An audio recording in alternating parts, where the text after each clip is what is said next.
Punjabi radio USA ਸੁਣ ਰਹੇ ਸਾਰੇ ਹੀ ਮਾਣਯੋਗ ਅਤੇ ਸਤਿਕਾਰ ਸਰੋਤਿਆਂ ਨੂੰ ਪਿਆਰ ਸਤਿਕਾਰ ਸਹਿਤ ਨਿੱਘੀ ਜਿਹੀ ਸਤਿ ਸ੍ਰੀ ਅਕਾਲ।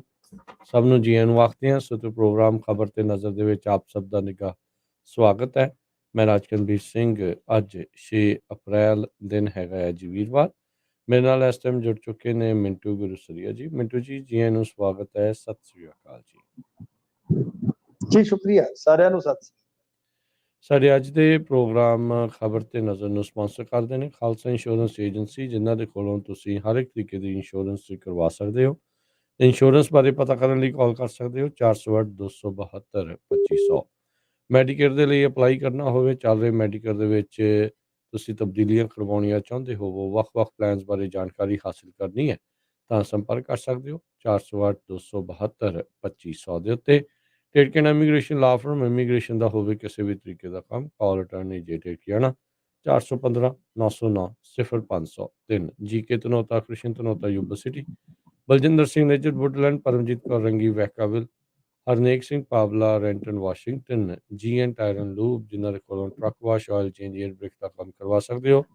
ਨਵੇਂ ਪੁਰਾਣੇ ਟਾਇਰ ਵਾਜਿਬ ਕੀਮਤਾਂ ਤੇ ਖਰੀਦ ਸਕਦੇ ਹੋ। ਸੈਂਟਾਨੈਲਾ 'ਚ ਲੋਕੇਸ਼ਨ ਹੈ। ਕਾਲ ਨੰਬਰ 209-277-013 ਤੇ ਬੂਟਾ ਸਿੰਘ ਰਾਣੀਪੁਰ ਫਰੈਜ਼ਨੋ। ਇਹਨਾਂ ਸਾਰਿਆਂ ਦਾ ਧੰਨਵਾਦ। ਜੇਕਰ ਤੁਸੀਂ ਜਾਂ ਕੋਈ ਹੋਰ ਕਾਰੋਬਾਰ ਵੀ ਇਸ ਪ੍ਰੋਗਰਾਮ ਨੂੰ ਸਪਾਂਸਰ ਕਰਨਾ ਚਾਹੁੰਦੇ ਹੋ, ਸੰਪਰਕ ਕਰ ਸਕਦੇ ਹੋ ਨੰਬਰ 408-722-7698 ਦੇ ਉੱਤੇ। ਮੈਨੂੰ ਜੀ ਗੱਲਬਾਤ ਦਾ ਸਿਲਸਿਲਾ ਸ਼ੁਰੂ ਕਰਦੇ ਜਾਈਏ।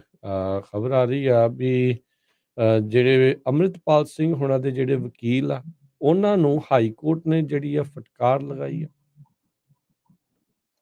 ਦੇਖੋ, ਜਿਹੜੀ ਇਹ ਫਟਕਾਰ ਲੱਗੀ ਆ, ਇਸ ਫਟਕਾਰ ਦੀ ਜੇ ਬਾਹਰ ਦੇਖੋਗੇ ਤਾਂ ਗੱਲ ਇਹ ਆ ਕਿ ਕੁਝ ਨੁਕਤੇ ਹੁੰਦੇ ਨੇ। ਕਈ ਵਾਰ ਉਹ ਨੁਕਤੇ ਜਿਹੜੇ ਆ ਉਹ ਅਦਾਲਤਾਂ ਦੇ ਵਿੱਚ ਜਵਾਬ ਮੰਗਦੇ ਆ, ਤਾਂ ਫਿਰ ਕਈ ਵਾਰ ਜਵਾਬ ਨਹੀਂ ਹੁੰਦਾ। ਇਹ ਵਕੀਲਾਂ ਦੀ ਪ੍ਰੈਕਟਿਸ ਦਾ ਹਿੱਸਾ ਹੈ। ਸਰਕਾਰਾਂ ਬਹੁਤ ਵੱਡੀਆਂ ਵੱਡੀਆਂ ਟੀਮਾਂ ਭੇਜਦੀਆਂ ਨੇ, ਕਈ ਵਾਰ ਨਹੀਂ ਸੂਤ ਆਉਂਦਾ ਤਾਂ ਫਿਰ ਉਹਨਾਂ ਨੂੰ, ਸਰਕਾਰਾਂ ਨੂੰ ਵੀ ਯਾਨੀ ਫਟਕਾਰਾਂ ਪੈਂਦੀਆਂ ਨੇ। ਸੋ ਇਹ ਵੈਸੇ ਤੇ ਪ੍ਰੋਫੈਸ਼ਨ ਦਾ ਹਿੱਸਾ ਹੈ। ਪਰ ਹੋਇਆ ਕੀ ਸੀਗਾ ਕਿ ਅੱਜ ਇੱਕ ਪਟੀਸ਼ਨ ਦੀ ਸੁਣਵਾਈ ਸੀ, ਜਿਹੜੀ ਅਹਿਮ ਗੱਲ ਹੈ। ਉਹਦੇ ਵਿੱਚ ਜਿਹੜਾ ਭਗਵੰਤ ਸਿੰਘ ਪ੍ਰਧਾਨ ਮੰਤਰੀ ਆ, ਸਾਡਾ ਮੁੱਖ ਮੰਤਰੀ ਵੀ ਭਗਵੰਤ ਸਿੰਘ ਆ ਜੀ, ਤੇ ਸਾਡਾ ਪ੍ਰਧਾਨ ਮੰਤਰੀ ਵੀ ਜਿਹੜਾ ਵਾਜੇਕੇ ਵਾਲਾ, ਉਹਦਾ ਨਾਮ ਵੀ ਭਗਵੰਤ ਸਿੰਘ ਆ। ਅੱਛਾ ਜੀ, ਤਾਂ ਇਹਨਾਂ ਮਾਮਲਿਆਂ ਦੀ ਜਿਹੜੀ ਅੱਗੇ ਸੁਣਵਾਈ ਚੱਲ ਰਹੀ ਸੀ ਉਹ ਤਾਂ ਹੋ ਗਈ। ਇਸ ਮਾਮਲੇ ਦੀ ਜਦੋਂ ਅੱਜ ਸੁਣਵਾਈ ਹੋਈ ਤਾਂ ਉਹਨਾਂ ਨੇ ਹੈਰਾਨਗੀ ਜਤਾਈ। ਜਿਹੜੇ ਜੱਜ ਇਸ ਮਾਮਲੇ ਨੂੰ ਸੁਣ ਰਹੇ ਸੀ, ਉਹਨਾਂ ਨੇ ਕਿਹਾ ਕਿ ਯਾਰ ਇਹ ਕੀ ਚੀਜ਼ ਹੈ। ਇੱਕ ਪਾਸੇ ਤਾਂ ਹੈਬੀਅਸ ਕਾਰਪਸ ਆ ਤੁਹਾਡੀ। ਹੈਬੀਅਸ ਕਾਰਪਸ ਮਤਲਬ ਕਿ ਕਿਸੇ ਥਾਂ ਤੇ ਕਿਸੇ ਬੰਦੇ ਨੂੰ ਰੱਖਿਆ ਹੋਇਆ, ਉਹਨੂੰ ਇਲੀਗਲ ਕਸਟਡੀ 'ਚ ਤੇ ਪੇਸ਼ ਨਹੀਂ ਕਰ ਰਹੇ, ਉਹਦੇ ਵਾਸਤੇ ਹੁੰਦੀ ਹੈ। ਤਾਂ ਉਹ ਕਹਿੰਦੇ ਕਿ ਦੂਸਰੇ ਪਾਸੇ ਤੁਸੀਂ ਆਪੇ ਹੀ ਪਟੀਸ਼ਨ 'ਚ ਜੇਲ੍ਹ ਸੁਪਰੀਡੈਂਟ ਨੂੰ ਪਾਰਟੀ ਬਣਾਇਆ ਹੋਇਆ ਬਾਏ ਨੇਮ। ਵੀ ਯਾਨੀ ਇਹਦਾ ਮਤਲਬ ਹੈ ਕਿ ਬੰਦੇ ਤੇ NSA ਲੱਗਾ, ਬੰਦਾ ਫਲਾਣੀ ਜੇਲ੍ਹ ਦੇ ਵਿੱਚ ਬੰਦ ਆ, ਫਿਰ ਹੈਬੀਅਸ ਕਾਰਪਸ ਕਾਹਦੀ। ਤੇ ਦੂਜੀ ਗੱਲ ਆ ਕਿ ਤੁਸੀਂ ਜੇਲ੍ਹ ਸੁਪਰੀਡੈਂਟ ਨੂੰ ਬਾਏ ਨੇਮ ਪਾਰਟੀ ਬਣਾਉਣ ਦਾ ਯਤਨ ਕਰ ਰਹੇ ਹੋ। ਤੁਸੀਂ ਜੇਲ੍ਹ ਸੁਪਰੀਡੈਂਟ ਤੇ ਲਿਖ ਦਿਓ, ਠੀਕ ਆ, ਪਰੰਤੂ ਤੁਸੀਂ ਜੇ ਇਹ ਗੱਲ ਲਿਖੋਗੇ ਤਾਂ ਉਹ ਠੀਕ ਨਹੀਂ। ਉਹ ਕਹਿੰਦੇ ਕਿ ਇਹ ਤਾਂ ਕਾਨੂੰਨ ਦੀ ਬੇਸਿਕ ਸਮਝ ਹੋਣੀ ਚਾਹੀਦੀ ਹੈ ਤੁਹਾਨੂੰ। ਉਸ ਤੋਂ ਬਾਅਦ ਫਿਰ ਇਹ ਸੁਣਵਾਈ ਜਿਹੜੀ ਆ ਉਹ ਸ਼ਾਇਦ ਹੁਣ 11 ਨੂੰ ਹੋਏਗੀ। 11 ਤੱਕ ਇਹ ਮੁਲਤਵੀ ਕਰ ਦਿੱਤੀ ਗਈ ਆ। ਤੇ ਇਹਨਾਂ ਦੇ ਜਿਹੜੇ ਵਕੀਲ ਸਾਹਿਬ ਸਨ, ਉਹਨਾਂ ਨੇ ਮੀਡੀਆ ਦੇ ਨਾਲ ਵੀ ਕੋਈ ਗੱਲ ਨਹੀਂ ਕੀਤੀ। ਉਹ ਕਹਿੰਦੇ ਕਿ ਕੋਈ ਗੱਲ ਨਹੀਂ, ਅਸੀਂ ਉਸੇ ਦਿਨ ਫਿਰ ਜਵਾਬ ਆਪਣਾ ਬਣਾ ਕੇ ਤੇ ਦਾਖਲ ਕਰਾਂਗੇ। ਸੋ ਕੁੱਲ ਮਿਲਾ ਕੇ ਇਉਂ ਲੱਗਦਾ ਕਿ ਜਿਹੜੀ ਇਹ ਕਾਨੂੰਨੀ ਚਾਰਾਜੋਈ ਸੀ ਮੁੱਢਲੇ ਤੌਰ ਤੇ ਹੈਬੀਅਸ ਕਾਰਪਸ ਵਾਲੀ, ਆਪਾਂ ਜਿਵੇਂ ਦੇਖਿਆ ਅੰਮ੍ਰਿਤਪਾਲ ਸਿੰਘ ਤੋਂ ਸ਼ੁਰੂ ਹੋਈ, ਅੰਮ੍ਰਿਤਪਾਲ ਸਿੰਘ ਦੇ ਮਾਮਲੇ 'ਚ ਮੁੜ ਕੇ ਉਹਦੀ ਵੀਡੀਓ ਆ ਗਈਆਂ, ਤਾਂ ਉਹ ਚੀਜ਼ਾਂ ਸਾਰੀਆਂ ਮਤਲਬ ਕਿ ਇੱਕ ਤੋਂ ਬਾਅਦ ਇੱਕ ਜਿਹੜੀਆਂ ਨਾ ਉਹ ਡਿੱਗਦੀਆਂ ਗਈਆਂ। ਤਾਂ ਬਹਰਹਾਲ ਆਪਾਂ ਕਹਿ ਸਕਦੇ ਹਾਂ ਕਿ ਜਿਹੜੀ ਮੁੱਢਲੇ ਤੌਰ ਤੇ ਜਿਹੜੀ ਕਾਨੂੰਨੀ ਚਾਰਾਜੋਈ ਸੀਗੀ, ਉਹਦੇ 'ਚੋਂ ਬਹੁਤਾ ਕੁਝ ਹਾਸਲ ਨਹੀਂ ਹੋਇਆ। ਚਾਹੇ ਉਹ ਕਿਸੇ ਵੀ ਕਾਨੂੰਨੀ ਨੁਕਤੇ ਨਿਗਾਹ ਤੋਂ ਹੋਵੇ, ਬਹੁਤਾ ਕੁਝ ਹਾਸਲ ਨਹੀਂ ਹੋਇਆ। ਤਾਂ ਉਹਨਾਂ ਨੇ ਇਹੀ ਕਿਹਾ ਕਿ ਬਈ ਤੁਹਾਨੂੰ ਇਹਨਾਂ ਕਾਨੂੰਨਾਂ ਦੀ ਬੇਸਿਕ ਸਮਝ ਹੋਣੀ ਚਾਹੀਦੀ ਹੈ ਕਿ ਫਰਜ਼ ਕਰੋ ਅੱਜ ਤੁਸੀਂ ਕਿਸੇ ਨੂੰ ਬਾਈ ਨੇਮ ਪਾਰਟੀ ਬਣਾ ਰਹੇ ਹੋ, ਤਾਂ ਆਪਾਂ ਨੂੰ ਜ਼ਰਾ ਜੀ ਗੱਲ ਪਤਾ ਹੀ ਹੋਏਗਾ, ਤਾਂ ਉਸ ਅਫਸਰ ਨੂੰ ਜਦ ਤੱਕ ਤਲਬ ਕਰਕੇ ਪੇਸ਼ ਹੋਣ ਲਈ ਹੁਕਮ ਦਿੱਤਾ ਜਾਏਗਾ, ਹੋ ਸਕਦਾ ਉਹਦੀ ਬਦਲੀ ਹੋ ਜਾਵੇ। ਉਹ ਉਸ ਜੇਲ੍ਹ ਦੇ ਵਿੱਚ ਹੀ ਨਾ ਹੋ ਜਿਹਦੇ ਬਾਰੇ ਤੁਸੀਂ ਕਹਿ ਰਹੇ ਹੋ ਕਿ ਉਹਨੂੰ ਪਾਰਟੀ ਬਣਾ ਕੇ ਕਹੋ ਕਿ ਮਿਲਣ ਦੇਵੇ। ਕੁਝ ਇਹ ਚੀਜ਼ਾਂ ਸੀਗੀਆਂ ਜਿਹਦੇ ਕਰਕੇ ਸਾਰਾ ਕੁਝ ਹੋਇਆ। ਇਹ ਚਲੋ ਇਹ ਤੁਹਾਨੂੰ ਪਤਾ ਐਡਵੋਕੇਸੀ ਦਾ ਹਿੱਸਾ ਹੈ, ਕਦੇ ਕਦੇ ਇਦਾਂ ਹੋ ਜਾਂਦਾ ਜੀ, ਕੋਰਟਾਂ ਜਵਾਬ ਮੰਗਦੀਆਂ ਤਾਂ ਟਾਈਮ ਲੱਗਦਾ ਜਵਾਬ ਦੇਣ ਵਾਸਤੇ। ਜੀ ਜੀ। ਅਗਲੀ ਗੱਲ ਕਰੀਏ ਮਿੰਟੂ ਜੀ ਵੀ ਜਲੰਧਰ ਦੀ ਸਿਆਸੀ ਜੰਗ ਨੂੰ ਲੈ ਕੇ ਕਾਂਗਰਸ ਨੇ ਆਪ ਦੀ ਕਹਿੰਦੇ ਦੁੱਖ ਦੀ ਰਗ ਦੇ ਉੱਤੇ ਹੱਥ ਜਿਹੜਾ ਉਹ ਧਰਿਆ ਆ, ਇੱਕ ਕਾਂਗਰਸ ਵੱਲੋਂ ਗਏ, ਆਮ ਆਦਮੀ ਪਾਰਟੀ 'ਚ ਉਹਨੂੰ ਤਾਂ ਕਹਿੰਦੇ ਟਿਕਟ ਵੀ ਮਿਲ ਗਈ ਆ। ਉਹ ਤਾਂ ਹੀ ਉਹਨਾਂ ਨੇ ਤੰਜ਼ ਕੱਸਿਆ ਨਾ ਕਿ ਦੇਖੋ ਗੱਲ ਇਹ ਆ ਕਿ ਤੁਹਾਡੇ ਕੋਲ ਹਜ਼ਾਰਾਂ ਦੇ ਵਿੱਚੋਂ ਕੋਈ ਯੋਗ ਨਹੀਂ ਹੈਗਾ। ਮਤਲਬ ਉਹਨਾਂ ਨੇ ਕਿਹਾ ਕਿ ਜਲੰਧਰ ਵੈਸਟ ਤੋਂ ਜਿਹੜਾ ਬੰਦਾ ਸਾਡੀ ਟਿਕਟ ਤੇ ਲੜਿਆ ਮੁੜ ਕੇ ਉਹ ਹਾਰ ਗਿਆ, ਤੁਸੀਂ ਲੈ ਗਏ ਉਹਨੂੰ, ਲੈ ਕੇ ਚੋਗ ਚੁਗਾ ਕੇ ਤੇ ਉਹ ਕਹਿੰਦੇ ਕਿ ਤੁਹਾਡੇ ਕੋਲ ਬਈ ਕੋਈ ਵੀ ਬੰਦਾ ਹੈ ਨਹੀਂਗਾ। ਤਾਂ ਇਹ ਚੀਜ਼ਾਂ ਜਿਹੜੀਆਂ ਹੁੰਦੀਆਂ, ਹੁਣ ਦੇਖੋ ਇਹ ਜੰਗ ਹੈ ਇੱਕ ਤਰ੍ਹਾਂ ਨਾਲ, ਇਹ ਜਲੰਧਰ ਵਾਲੀ ਜੰਗ ਹੈ, ਇਹਦੇ ਵਿੱਚ ਇਹ ਸਾਰਾ ਕੁਝ ਚੱਲੇਗਾ। ਉਹ ਕਹਿੰਦੇ ਕਿ ਵਲੰਟੀਅਰਾਂ ਦੀ ਪਾਰਟੀ ਹੋਣ ਦਾ ਦਾਅਵਾ ਕਰਨ ਵਾਲੀ ਆਮ ਆਦਮੀ ਪਾਰਟੀ ਨੂੰ ਜਿਮਨੀ ਚੋਣ ਲਈ ਇੱਕ ਵੀ ਆਪਦਾ ਵਲੰਟੀਅਰ ਨਹੀਂ ਮਿਲਿਆ। ਤੇ ਉਹਨਾਂ ਨੇ ਅੱਗੇ ਲਿਖਿਆ ਕਿ 92 ਅਨਮੋਲ ਰਤਨ ਬੋਰਡ ਦੇ ਚੇਅਰਮੈਨ, ਹਜ਼ਾਰਾਂ ਵਲੰਟੀਅਰ, ਲੇਕਿਨ ਪਾਰਟੀ ਦੀ ਟਿਕਟ ਲਈ ਇੱਕ ਵੀ ਯੋਗ ਪਾਤਰ ਨਹੀਂ ਹੈ। ਤਾਂ ਤੁਸੀਂ ਸਮਝ ਸਕਦੇ ਹੋ ਕਿ ਵਾਕਿਆ ਦੁੱਖ ਦੀ ਰਗ ਤੇ ਹੱਥ ਤੇ ਉਹਨਾਂ ਨੇ ਧਰਿਆ। ਪਰ ਗੱਲ ਇਹ ਆ ਕਿ ਰਾਜਨੀਤੀ ਦਾ ਹਿੱਸਾ ਹੈ ਜੀ, ਉਹ ਲੈ ਗਏ ਨੇ। ਉਹਨਾਂ ਨੇ ਦੂਜੇ ਦਿਨ ਹੀ ਤੁਸੀਂ ਵੇਖੋ ਕਿੱਡੀ ਫਾਸਟ ਸਰਵਿਸ ਆ। ਮੈਨੂੰ ਲੱਗਦਾ ਕਿ ਇੰਨੀ ਛੇਤੀ ਪੀਜ਼ਾ ਵੀ ਡਿਲੀਵਰ ਨਹੀਂ ਹੁੰਦਾ ਇੱਥੇ ਉਰੇ, ਤਾਂ ਉਨੀ ਜਲਦੀ ਉਹਨਾਂ ਨੇ ਸਰਵੇ ਵੀ ਕਰਾ ਲਿਆ। ਕਹਿੰਦੇ ਸੀ ਕਿ ਕੱਲ ਬਈ ਆਪਾਂ ਨਾ ਸਰਵੇ ਕਰਕੇ ਤੇ ਫੇਰ ਟਿਕਟ ਦਾ ਐਲਾਨ ਕਰਾਂਗੇ। ਹਿਸਾਬ ਲਾ ਲਓ ਰਾਤੋਂ ਰਾਤ ਸਰਵੇ, ਰਾਤੋਂ ਰਾਤ ਟਿਕਟ ਦਾ ਐਲਾਨ। ਯਾਰ ਕਿਆ ਕਮਾਲ ਕਰਦੇ ਹੋ ਤੁਸੀਂ, ਕਿਆ ਗੱਲ ਕਰਦੇ ਹੋ ਤੁਸੀਂ। ਬਈ ਗੱਲ ਇਹ ਆ ਕਿ ਇੱਕ ਸਰਵੇ ਉਦੋਂ ਹੋ ਜਾਣਾ ਚਾਹੀਦਾ ਜਦੋਂ ਤੁਸੀਂ ਕਹੋ ਕਿ ਇੱਕ ਬੰਦਾ ਅਸੀਂ ਬਾਹਰਲੀਆਂ ਪਾਰਟੀਆਂ ਚੋਂ ਲੈਣਾ ਹੈ, ਕਿਹੜਾ ਲਈਏ, ਉਹਦੇ ਤੇ ਸਰਵੇ ਕਰਕੇ ਵੇਖੋ। ਉਹ ਸਰਵੇ ਕਿਉਂ ਨਹੀਂ ਜੀ ਕਰਦੇ? ਤੇ ਉਸ ਸਰਵੇ ਨੂੰ ਫਿਰ ਜਨਤਕ ਕਰੋ, ਜਨਤਕ ਕਰੋ, ਫਿਰ ਲੋਕਾਂ ਦਾ ਦੁਸ਼ਾਂਦਾ ਜਿਹੜਾ ਉਹ ਲੋਕਾਂ ਨੂੰ ਵੀ ਪਤਾ ਲੱਗੇ। ਤਾਂ ਇਹ ਹਿਸਾਬ ਕਿਤਾਬ ਹੈ ਇਹਨਾਂ ਦਾ। ਖੈਰ ਇਹਨਾਂ ਨੇ ਪੱਤੇ ਜ਼ਰੂਰ ਖੋਲ ਦਿੱਤੇ ਆ। ਤੇ ਸੁਸ਼ੀਲ ਰਿੰਕੂ ਦੀ ਜਿਹੜੀ ਆ ਉਹ ਐਂਟਰੀ ਦੱਸਦੇ ਆ ਕਿ ਵਾਇਆ ਰਾਜ ਸਭਾ ਦੇ ਇੱਕ ਮੈਂਬਰ ਦੇ ਹੋਈ ਆ। ਇਹਨਾਂ ਨੇ 3-4 ਬੰਦਿਆਂ ਤੇ ਅੱਖ ਰੱਖੀ ਹੋਈ ਸੀ। ਉਹ ਜਿਵੇਂ ਦੇਵੀ ਮਖਸੂਸ ਪ੍ਰਿਆ ਕਹਿੰਦਾ ਨਾ, ਰੱਬ ਮੇਰੀ ਖੈਰ ਕਰੇ ਵੀ ਅੱਖ ਤੇਰੇ ਉੱਤੇ ਰੱਖੀ ਹੋਈ ਆ। ਇਹਨਾਂ ਨੇ 3-4 ਬੰਦਿਆਂ ਤੇ ਅੱਖ ਰੱਖੀ ਸੀਗੀ। ਫੇਰ ਸਰਵੇ ਵਗੈਰਾ ਕਰਾਏ, ਕਹਿੰਦੇ ਕਿ ਰਿੰਕੂ ਅੱਛਾ ਹੈ। ਤੇ ਇਹਨਾਂ ਨੇ ਕਿਹਾ ਕਿ ਚਲੋ ਆ ਜਾਓ ਜੀ। ਤਾਂ ਹੁਣ ਅੰਗੁਰਾਲ ਹੁਰੀ ਜਿਹੜੇ ਆ ਉਹ ਤੇ ਕਹਿੰਦੇ ਆ ਕਿ ਵੈਲਕਮ, ਕਿਉਂਕਿ ਇਹਨਾਂ ਦੇ ਪਰਸਨਲੀ ਵੀ ਕੁਝ ਇਸ਼ੂਜ਼ ਹੈਗੇ ਨੇ।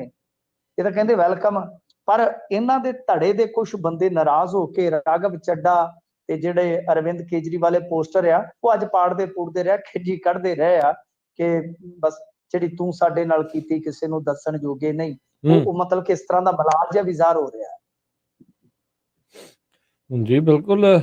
ਇਹ ਕਾਫੀ ਲੋਕਾਂ ਦੇ ਮਨਾਂ ਦੇ ਵਿੱਚ ਜਿਹੜਾ ਹੋ ਰਿਹਾ ਨਾ ਵੀ ਏਡੀ ਤੇਜ਼ੀ ਦੇ ਨਾਲ ਬੰਦੇ ਆਉਂਦੇ ਆ ਤੇ ਸਿੱਧਾ ਜਿਹੜਾ ਲੈ ਜਾਂਦਾ ਵਲੰਟੀਅਰਾਂ ਨਾਲ ਹੀ। ਫਿਰ ਜਿਹੜੀ ਗੱਲ ਆ ਕਿਤੇ ਨਾ ਕਿਤੇ ਲੋਕਾਂ ਨੂੰ ਝੂਠੀ ਜਿਹੀ ਜਾਪਦੀ ਆ। ਰਾਜਨੀਤੀ ਦੇ ਵਿੱਚ ਬਦਲਾਵ ਕਰਨ ਵਾਲੇ ਵੱਖਰੀ ਕਰਨ ਆਏ ਆ, ਲੱਗ ਇਹੀ ਰਿਹਾ ਵੀ ਇਹ ਤਾਂ ਉਹੀ ਪੈੜਾਂ ਨੱਪੀ ਬੈਠੇ ਆ, ਕੋਈ ਫਰਕ ਇਹ ਤਾਂ ਨਹੀਂ। ਇਹੀ ਹੈ ਜਿਵੇਂ ਉਹਨੇ ਕਿਹਾ ਸੀ ਨਾ, ਕੋ ਗਾਇਕਾਂ ਨੇ ਬੁਲਟ ਤੇ ਰੱਖਿਆ ਪਟਾਕੇ ਪਾਉਣ ਨੂੰ। ਹਾਂਜੀ ਇਹ ਤੇ ਹਾਂਜੀ। ਬਸ ਮਤਲਬ ਕਿ ਪਟਾਕੇ ਚਲਾਉਣ ਨੂੰ ਹੀ ਰੱਖੇ ਨੇ ਵਲੰਟੀਅਰ ਤਾਂ, ਖੁਸ਼ੀ ਚ ਜਾਂ ਗਮੀ ਚ ਬਸ ਇਹੀ ਹੈ। ਪਟਾਕੇ ਜਾਂ ਇਹਨਾਂ ਦੇ ਪੈ ਜਾਂਦੇ ਜਾਂ ਇਹ ਚਲਾ ਲੈਂਦੇ ਨੇ ਐਤਕੀ, ਪਰ ਇਹਨਾਂ ਦੇ ਪਟਾਕੇ ਮੁੱਕ ਗਏ ਆ, ਕੋਈ ਵਲੰਟੀਅਰ ਵੀ ਨਹੀਂ ਇਹਨਾਂ ਨੂੰ ਲੱਭਾ। ਜੀ ਜੀ ਜੀ।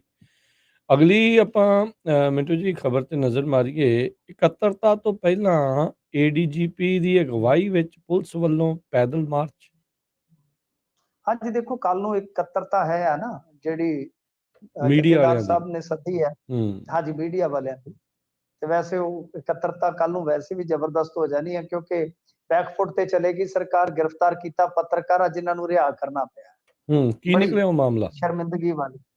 ਹਾਂਜੀ ਮਾਮਲਾ ਕੁਛ ਵੀ ਨਹੀਂ, ਉਹੀ ਉਹ ਜਿਹੜਾ ਤੁਹਾਡੇ ਤੇ ਅਨਾਉਂਸਮੈਂਟ ਹੋਈ ਸੀ, ਉਹ ਕੁਝ ਤਕਰੀਰ ਕਰ ਰਿਹਾ ਸੀ ਕੋਈ ਵਿਅਕਤੀ ਕਿ ਬਾਈ ਇਹਦੇ ਪ੍ਰੈਸ਼ਰਾਈਜ਼ ਕਰਨ ਵਾਸਤੇ ਇਹਦੇ ਟੱਬਰ ਦਾ ਬਾਈਕਾਟ ਕਰੋ, ਏਦਾਂ ਦੀ ਤਕਰੀਰ ਹੋਈ। ਵੈਸੇ ਉਹ ਗੁਰੂ ਘਰ ਦੇ ਵਿੱਚ ਏਦਾਂ ਦੀ ਤਕਰੀਰ ਚਲੋ ਜੇ ਕਿਸੇ ਨੂੰ ਠੀਕ ਲੱਗੇ ਤਾਂ ਠੀਕ ਹੈ, ਪਰ ਸਾਡੇ ਵਰਗਿਆਂ ਨੂੰ ਤਾਂ ਨਹੀਂ ਲੱਗਦਾ ਵੀ ਏਦਾਂ ਦੀ ਕਰਨੀ ਚਾਹੀਦੀ ਹੈ। ਤਾਂ ਉਸ ਗੱਲਬਾਤ ਨੂੰ ਹੀ ਅੱਗੇ ਤੋਰਿਆ ਗਿਆ, ਉਸ ਗੱਲਬਾਤ ਨੂੰ ਅੱਗੇ ਤੋਰਿਆ ਗਿਆ ਤੇ ਉਹਨੇ ਸ਼ੇਅਰ ਕਰ ਦਿੱਤਾ ਕਿਤੇ, ਜਦ ਸ਼ੇਅਰ ਕਰ ਦਿੱਤਾ ਤਾਂ ਹੋਇਆ ਕਿ ਉਹ ਉਸੇ ਦੇ ਗੱਲ ਪੈ ਗਈ ਇਹ ਅੱਛਾ ਜਿਹੜੀ ਗੱਲ ਹੈ। ਹੁਣ ਉਹ ਇੱਕ ਪੱਤਰਕਾਰ ਉਹ ਵਿਅਕਤੀ ਹੈ ਬਤੌਰ ਪੱਤਰਕਾਰ ਸੁਖਨੈਬ ਜਿਸਨੇ ਜੋ ਇਹਨਾਂ ਦੇ ਬੱਚਿਆਂ ਦੀ ਕੋਈ ਹੋ ਰਹੀ ਸੀ ਗੱਲਬਾਤ ਇੱਥੇ ਯੂਐਸ ਦੇ ਵਿੱਚ, ਮੈਨੂੰ ਐਗਜ਼ੈਕਟ ਪਤਾ ਨਹੀਂ ਕਿ ਟ੍ਰੋਲਿੰਗ ਹੋਈ ਜਾਂ ਕੀ ਹੋਇਆ, ਤਾਂ ਉਹ ਮਾਮਲਾ ਇਹਨਾਂ ਨੇ ਚੱਕਿਆ ਸੀਗਾ। ਦੋ ਜਣੇ ਸੀ, ਹਰਮੀਤ ਕੌਰ ਬਰਾੜ ਤੇ ਸੁਖਨੈਬ ਸਿੱਧੂ, ਤੇ ਉਲਟਾ ਇਹਨਾਂ ਤੇ ਹੀ ਪੈ ਗਈ। ਫਿਰ ਪਤਾ ਨਹੀਂ ਕੀ ਹੋਇਆ ਕੀ ਨਹੀਂ। ਦੇਖੋ ਪਹਿਲੀ ਗੱਲ ਤੇ ਇਹ ਆ ਕਿ ਜਦੋਂ ਫੈਮਿਲੀ ਤੁਹਾਡੀ ਸੈਪਰੇਟ ਹੈ ਤਾਂ ਤੁਸੀਂ ਕਾਨੂੰਨੀ ਤੌਰ ਤੇ ਵੱਖ ਹੋ। ਫਿਰ ਮੁੱਖ ਮੰਤਰੀ ਦੀ ਫੈਮਿਲੀ, ਤਾਂ ਮੁੱਖ ਮੰਤਰੀ ਦੀ ਜਦੋਂ ਫੈਮਿਲੀ ਜੁਦਾ ਤੇ ਜਦੋਂ ਖੁਦ ਬੱਚਾ ਕਹਿ ਰਿਹਾ ਕਿ ਸਾਡਾ ਬਈ ਉਹਨਾਂ ਦੇ ਫੈਸਲਿਆਂ ਨਾਲ ਕੋਈ ਲੈਣਾ ਦੇਣਾ ਹੀ ਨਹੀਂ, ਕੋਈ ਤੁਕ ਬਣਦਾ। ਫਿਰ ਉਸ ਤਕਰੀਰ 'ਚ ਵੀ ਮੈਂ ਵੇਖਿਆ, ਚਲੋ ਠੀਕ ਆ, ਕੁਝ ਸ਼ਬਦਾਂ ਤੋਂ ਚਲੋ ਗ੍ਰੇਸ ਕਰਨਾ ਚਾਹੀਦਾ, ਮਰਜ਼ੀ ਹੈ ਕਿਸੇ ਦੀ, ਬੋਲਣਾ ਕੀ ਹੈ, ਸੁਣਨਾ ਕੀ ਹੈ, ਪਰੰਤੂ ਉਸ ਤਕਰੀਰ 'ਚ ਵੀ ਕੋਈ ਉਧਰ ਬਾਈਕਾਟ ਹੀ ਹੈ ਸ਼ਾਇਦ, ਇੱਕ ਸ਼ਬਦ ਇਹ ਹੈ ਤੇ ਇੱਕ ਆ ਪ੍ਰੈਸ਼ਰਾਈਜ਼ ਕਰਨ ਵਾਸਤੇ। ਤੇ ਚਲੋ ਕੁਝ ਮੇਰੇ ਖਿਆਲ ਦੇ ਨਾਲ ਮੁੱਖ ਮੰਤਰੀ ਪ੍ਰਤੀ ਜਿਹੜੇ ਸ਼ਬਦ ਹੈ ਉਹ ਠੀਕ ਨਹੀਂ ਹੈ, ਉਹ ਸ਼ਬਦ ਚੋਣ ਗਲਤ ਹੈ ਜੋ ਬੋਲਿਆ ਗਿਆ। ਬਾਕੀ ਕੋਈ ਇਹ ਵੀ ਨਹੀਂ ਕਿ ਉੱਥੇ ਕੋਈ ਹਿੰਸਕ ਹੋਣ ਵਾਸਤੇ ਕੋਈ ਸੱਦਾ ਦਿੱਤਾ ਜਾ ਰਿਹਾ। ਜਿੰਨੀ ਕੁ ਮੈਂ ਸੁਣੀ ਉਹ 2 ਮਿੰਟ ਦੀ ਇੱਧਰ ਵਾਇਰਲ ਹੋਈ ਆ ਜੀ ਜੀ, ਮੈਨੂੰ ਬਾਕੀ ਦਾ ਪਤਾ ਨਹੀਂ। ਜਿਹੜੀ ਇੱਧਰ ਉਹ ਜਿਹਦੇ ਤੇ ਪਰਚਾ ਹੋਇਆ, ਉਹ ਕਹਿਣ ਦਾ ਮਤਲਬ ਇਹ ਹੈ ਕਿ ਉਹ ਉਹਦੇ ਤੇ ਪੁੱਠੀ ਪੈ ਗਈ। ਤੇ ਫਿਰ ਇਹਨਾਂ ਨੂੰ ਜਦੋਂ ਪਤਾ ਲੱਗਿਆ ਕਿ ਇਹ ਪਰਚਾ ਤਾਂ ਬਣਦਾ ਹੀ ਨਹੀਂ ਹੈ ਕਿਸੇ ਵੀ ਹਾਲਤ 'ਚ, ਕਿਉਂਕਿ ਥਰਡ ਪਾਰਟੀ ਕੰਟੈਂਟ ਹੈ ਨਾ, ਕਿਸੇ ਨੇ ਕ੍ਰੀਏਟ ਨਹੀਂ ਕੀਤਾ, ਕਿਸੇ ਨੇ ਐਡਿਟ ਨਹੀਂ ਕੀਤਾ। ਇਸ ਕਰਕੇ ਉਹ ਫਿਰ ਕੁਝ ਮੇਰੇ ਖਿਆਲ ਦੇ ਨਾਲ ਯੂਐਸ ਦੇ ਵਿੱਚੋਂ ਵੀ ਕੋਈ ਗੱਲਬਾਤ ਹੋਈ ਹੈ ਕਿ ਸਰਕਾਰ ਬੈਕਫੁੱਟ ਤੇ ਚਲੇ ਗਈ, ਕਿਉਂਕਿ ਇਹ ਤਾਂ ਜ਼ਰਾ ਜੀ ਗੱਲ ਹੈ ਨਾ ਕਿ ਜਿੰਨੇ ਹਾਂ ਦਾ ਨਾਰਾ ਮਾਰਿਆ ਉਹ ਵੀ ਫਸ ਗਿਆ। ਉਹਨੇ ਤਾਂ ਉਸ ਵੇ ਨਾਲ ਕਿਹਾ ਦੇਖੋ ਜੀ ਆਹ ਹੋ ਰਿਹਾ ਹੈ, ਤੇ ਉਹ ਚੱਕ ਕੇ ਪਰਚਾ ਉਹਦੇ ਤੇ ਪਾ ਦਿੱਤਾ। ਹੁਣ ਜੇ ਪਰਚਾ ਹੀ ਕਰਨਾ ਤਾਂ ਪਰਚਾ ਤਾਂ ਜਿਹੜਾ ਵਿਅਕਤੀ ਕੋਈ ਬੋਲ ਰਿਹਾ ਹੈ, ਤੁਸੀਂ ਕੋਈ ਐਕਸ਼ਨ ਉਹਦੇ ਤੇ ਕਰ ਲਓ, ਜੇ ਯੂਐਸ 'ਚ ਕਰ ਸਕਦੇ ਹੋ। ਪਰ ਜਿਹੜੇ ਬੰਦੇ ਨੇ ਕੋਈ ਗੱਲ ਇਸ ਤਰ੍ਹਾਂ ਦੀ ਕੀਤੀ ਹੈ ਕਿ ਬਤੌਰ ਮੀਡੀਆ ਪਰਸਨ ਤੁਸੀਂ ਉਹਨੂੰ ਵੀ ਟੰਗ ਦਿੱਤਾ, ਤਾਂ ਇਸ ਕਰਕੇ ਸਰਕਾਰ ਬੈਕਫੁੱਟ ਤੇ ਆ ਗਈ। ਇਹਨਾਂ ਨੇ ਪਹਿਲਾਂ ਤਾਂ FIR ਹੀ ਨਹੀਂ ਕੱਢੀ, ਜਦ FIR ਕੱਢੀ ਤਾਂ ਸਾਡੀ ਟੀਮ ਕੋਲ FIR ਹੈਗੀ ਆ, ਉਹਦਾ ਇੱਕ ਹਿੱਸਾ ਹੈਗਾ, ਤਾਂ ਉਹ ਫਿਰ ਬਾਅਦ 'ਚ ਪਤਾ ਲੱਗਿਆ ਇਹਨਾਂ ਨੇ ਉਹ CRPC ਦੀ ਇੱਕ ਧਾਰਾ ਹੁੰਦੀ ਹੈ ਵਰਤ ਕੇ ਤੇ ਛੱਡ ਦਿੱਤਾ। ਸੋ ਖੈਰ ਜੋ ਵੈਸੇ ਉਹ ਪਰਚਾ ਕੈਂਸਲ ਨਹੀਂ ਹੋਇਆ, ਹਾਲੇ ਉਹਨੂੰ ਰਿਲੀਜ਼ ਕਰ ਦਿੱਤਾ ਉਹਦਾ। ਤੇ ਦੂਜੇ ਪਾਸੇ ਜਿਹੜੀ ਗੱਲ ਇਹ ਆ ਤਲਵੰਡੀ ਸਾਬੋ ਦੇ ਵਿੱਚ ਇਹਨਾਂ ਨੇ ਚੌਕਸੀ ਤੇ ਵਧਾਈ ਹੈ ਜੀ, ਚੌਕਸੀ ਵਧਾਈ ਆ, ਚੌਕਸੀ ਵਧਾ ਕੇ ਤੇ ਇਹਨਾਂ ਨੇ ਅੱਜ ਫਲੈਗ ਮਾਰਚ ਕੀਤੇ ਆ। ਹੁਣ ਉਸ ਇਕੱਤਰਤਾ ਵਾਸਤੇ ਸਾਰਾ ਕੁਝ ਕੀਤਾ ਜਾ ਰਿਹਾ, ਜਾਂ ਵਿਸਾਖੀ ਵੀ ਆ ਰਹੀ ਹੈ ਅੱਗੇ, ਇਹ ਤੇ ਆਪਾਂ ਨੂੰ ਪਤਾ ਨਹੀਂ ਹੈ, ਪਰ ਉਹ ਇਕੱਤਰਤਾ ਹੋਏਗੀ। ਪਰ ਇਸ ਦਰਮਿਆਨ ਮੇਨ ਗੱਲ ਜਿਹੜੀ ਹੈ, ਵੱਡੀ ਗੱਲ ਜਿਹੜੀ ਹੈ ਕਿ ਗੁਰਮਤਿ ਸਮਾਗਮ ਜਿਹੜੇ ਆ ਉਹ ਸਾਰੇ ਉਲੀਕੇ ਗਏ 12 ਤੋਂ 15 ਦਰਮਿਆਨ, ਜੋ ਵਿਸਾਖੀ ਦੇ ਮੌਕੇ ਹੁੰਦੇ ਆ। ਤਾਂ ਅਜਿਹੇ 'ਚ ਸਰਬੱਤ ਖਾਲਸਾ ਦੀ ਜਿਹੜੀ ਗੁੰਜਾਇਸ਼ ਆ ਉਹ ਰਾਜ ਕਰਨਵੀਰ ਸਿੰਘ ਜੀ ਹੁਣ ਬਚਦੀ ਨਹੀਂ ਬਚ, ਉਹ ਬਿਲਕੁਲ ਲੱਗਦਾ ਕਿ ਮਨਫੀ ਹੋ ਗਈ। ਬਿਲਕੁਲ ਉਹਦੇ ਪੈਰਲਲ ਕਹਿ ਸਕਦੇ ਵੀ ਉਹਨਾਂ ਦਿਨਾਂ 'ਚ ਜਿੱਥੇ ਉਹ ਅਪੀਲ ਕਰ ਰਿਹਾ ਸੀ ਸਰਬੱਤ ਖਾਲਸਾ ਸੱਦਣ ਦੀ ਅੰਮ੍ਰਿਤਪਾਲ ਸਿੰਘ, ਉਹਨਾਂ ਦਿਨਾਂ 'ਚ ਹੀ ਜਥੇਦਾਰ ਸਾਹਿਬ ਨੇ ਵੱਖਰੇ ਪ੍ਰੋਗਰਾਮ ਰੱਖ ਲਏ ਆ। ਸੋ ਲੱਗ ਇਹੀ ਰਿਹਾ ਵੀ ਉਹਦਾ ਗੁੰਜਾਇਸ਼ ਜਿਹੜੀ ਉਹ ਕਾਫੀ ਇਸ ਟਾਈਮ ਘੱਟ ਚੁੱਕੀ ਆ। ਮੁਸ਼ਕਿਲ ਜਿਹੜਾ ਲੱਗਦਾ ਆ, ਕੀ ਲੱਗਦਾ ਆ ਮਿੰਟੂ ਜੀ ਵੀ ਅੰਮ੍ਰਿਤਪਾਲ ਸਿੰਘ ਕੀ ਦੁਬਾਰਾ ਕੋਈ ਇਸ ਚੀਜ਼ ਨੂੰ ਲੈ ਕੇ ਕੋਈ ਵੀਡੀਓ ਜਾਂ ਆਡੀਓ ਕਰ ਸਕਦਾ? ਨਹੀਂ, ਅੰਮ੍ਰਿਤਪਾਲ ਸਿੰਘ ਮੇਰੇ ਖਿਆਲ ਨਾਲ, ਦੇਖੋ ਅੰਮ੍ਰਿਤਪਾਲ ਸਿੰਘ ਦਾ ਸਪੋਰਟ ਜਿੱਦਾਂ ਮੈਂ ਦੇਖ ਰਿਹਾ ਨਾ ਤੁਹਾਡੇ ਇੱਥੇ ਅੱਛਾ ਹੈ, ਕੈਨੇਡਾ 'ਚ ਵੀ ਅੱਛਾ ਹੈ, UK 'ਚ ਵੀ ਅੱਛਾ ਹੈ, ਪਰ ਉਹ ਸਪੋਰਟ ਇੱਥੇ ਨਹੀਂ ਹੈ, ਤੁਹਾਡੇ ਸਾਹਮਣੇ ਹੈ। ਉਹ ਸਪੋਰਟ ਜਿੰਨਾ ਕਿਆਸਿਆ ਜਾ ਰਿਹਾ ਸੀਗਾ ਉਹ ਠੀਕ ਹੈ, ਫੇਸਬੁੱਕ ਤੇ ਸੀ, ਸਾਰਾ ਕੁਝ ਸੀ, ਪਰ ਜਿਵੇਂ ਹੀ ਇਹਨਾਂ ਨੇ ਥੋੜੀ ਸਖਤਾਈ ਕੀਤੀ ਉਹ ਟੁੱਟ ਗਿਆ।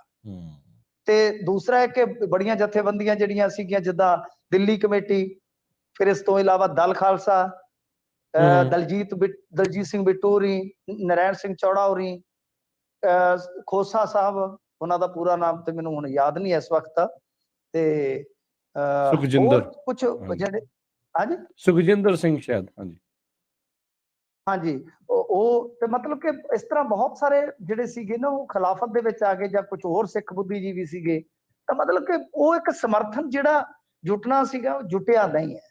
ਤਾਂ ਉਹ ਹਿਸਾਬ ਕਿਤਾਬ ਹੈ ਇਸ ਵੇਲੇ।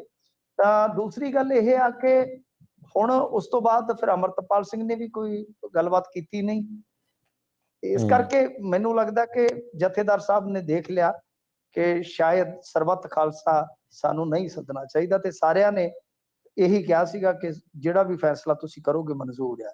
ਤਾਂ ਜਦੋਂ ਕੁਝ ਜਥੇਬੰਦੀਆਂ ਨੇ ਤਰਕ ਦੇ ਨਾਲ ਵਿਰੋਧਤਾ ਕੀਤੀ ਹੈ ਤੇ ਸ਼ਾਇਦ ਉਹਦਾ ਅਸਰ ਹੋ ਗਿਆ। ਐਸਜੀਪੀਸੀ ਨੇ ਪਹਿਲਾਂ ਹੀ ਕਹਿ ਦਿੱਤਾ ਸੀਗਾ ਕਿ ਜੋ ਜਥੇਦਾਰ ਸਾਹਿਬ ਕਰਨਗੇ ਸਾਨੂੰ ਮਨਜ਼ੂਰ ਹੈ। ਜੀ ਜੀ ਜੀ। ਐਸਜੀਪੀਸੀ ਵਾਲਿਆਂ ਨੇ ਵਕੀਲਾਂ ਦੀ ਟੀਮ ਵੀ ਜਿਹੜੀ ਉਧਰ ਅਸਾਮ ਨੂੰ ਜਿਹੜੀ ਉਹ ਘੱਲਣੀ ਸੀ ਘੱਲ ਦਿੱਤੀ ਆ, ਜਾਂ ਉਹਨਾਂ ਨੇ ਅਜੇ ਫੈਸਲਾ ਹੀ ਲਿਆ ਘੱਲਣ ਦਾ? ਨਹੀਂ, ਇਸ ਬਾਬਤ ਮੈਨੂੰ ਨਹੀਂ ਪਤਾ। ਉਹਨਾਂ ਨੇ ਇਹ ਕਿਹਾ ਸੀਗਾ ਕਿ ਸਾਡੀ ਪੇਸ਼ਕਸ਼ ਹੈ, ਜੇ ਕੋਈ ਸਾਡੇ ਤੋਂ ਕੋਈ ਕਾਨੂੰਨੀ ਰਾਏ ਲੈਣਾ ਚਾਹੁੰਦਾ ਤੇ ਲੈ ਲਵੇ। ਪਰ ਇਹਨਾਂ ਦੀ ਆਪਣੀ ਟੀਮ ਹੈ, ਵਾਰਸ ਪੰਜਾਬ ਦੀ ਆਪਣੀ ਟੀਮ ਹੈਗੀ ਆ ਵਕੀਲਾਂ ਦੀ। ਖਾਰਾ ਸਾਹਿਬ ਜਿਹੜੇ ਇਮਾਨ ਸਿੰਘ ਖਾਰਾ, ਹਰਪਾਲ ਸਿੰਘ ਖਾਰਾ, ਇਹ ਇਹਨਾਂ ਦੀ ਆਪਣੀ ਲੀਗਲ ਟੀਮ ਹੈਗੀ ਹੈ ਨਾ। ਦੀਪ ਸਿੱਧੂ ਤੇ ਖੁਦ ਵਕੀਲ ਸੀਗਾ, ਜੀ ਜੀ, ਜਿਹੜਾ ਮਤਲਬ ਕਿ ਫਾਊਂਡਰ ਹੈ ਉਹ ਤਾਂ ਖੁਦ ਵਕੀਲ ਸੀਗਾ। ਤਾਂ ਖੈਰ ਇਹਨਾਂ ਦੀ ਆਪਣੀ ਲੀਗਲ ਟੀਮ ਆ ਤੇ ਉਹਦੇ ਵਾਸਤੇ ਵਕੀਲਾਂ ਦੀ ਤਾਂ ਕੋਈ ਘਾਟ ਨਹੀਂ, ਐਸੀ ਕੋਈ ਗੱਲ ਨਹੀਂ ਹੈਗੀ।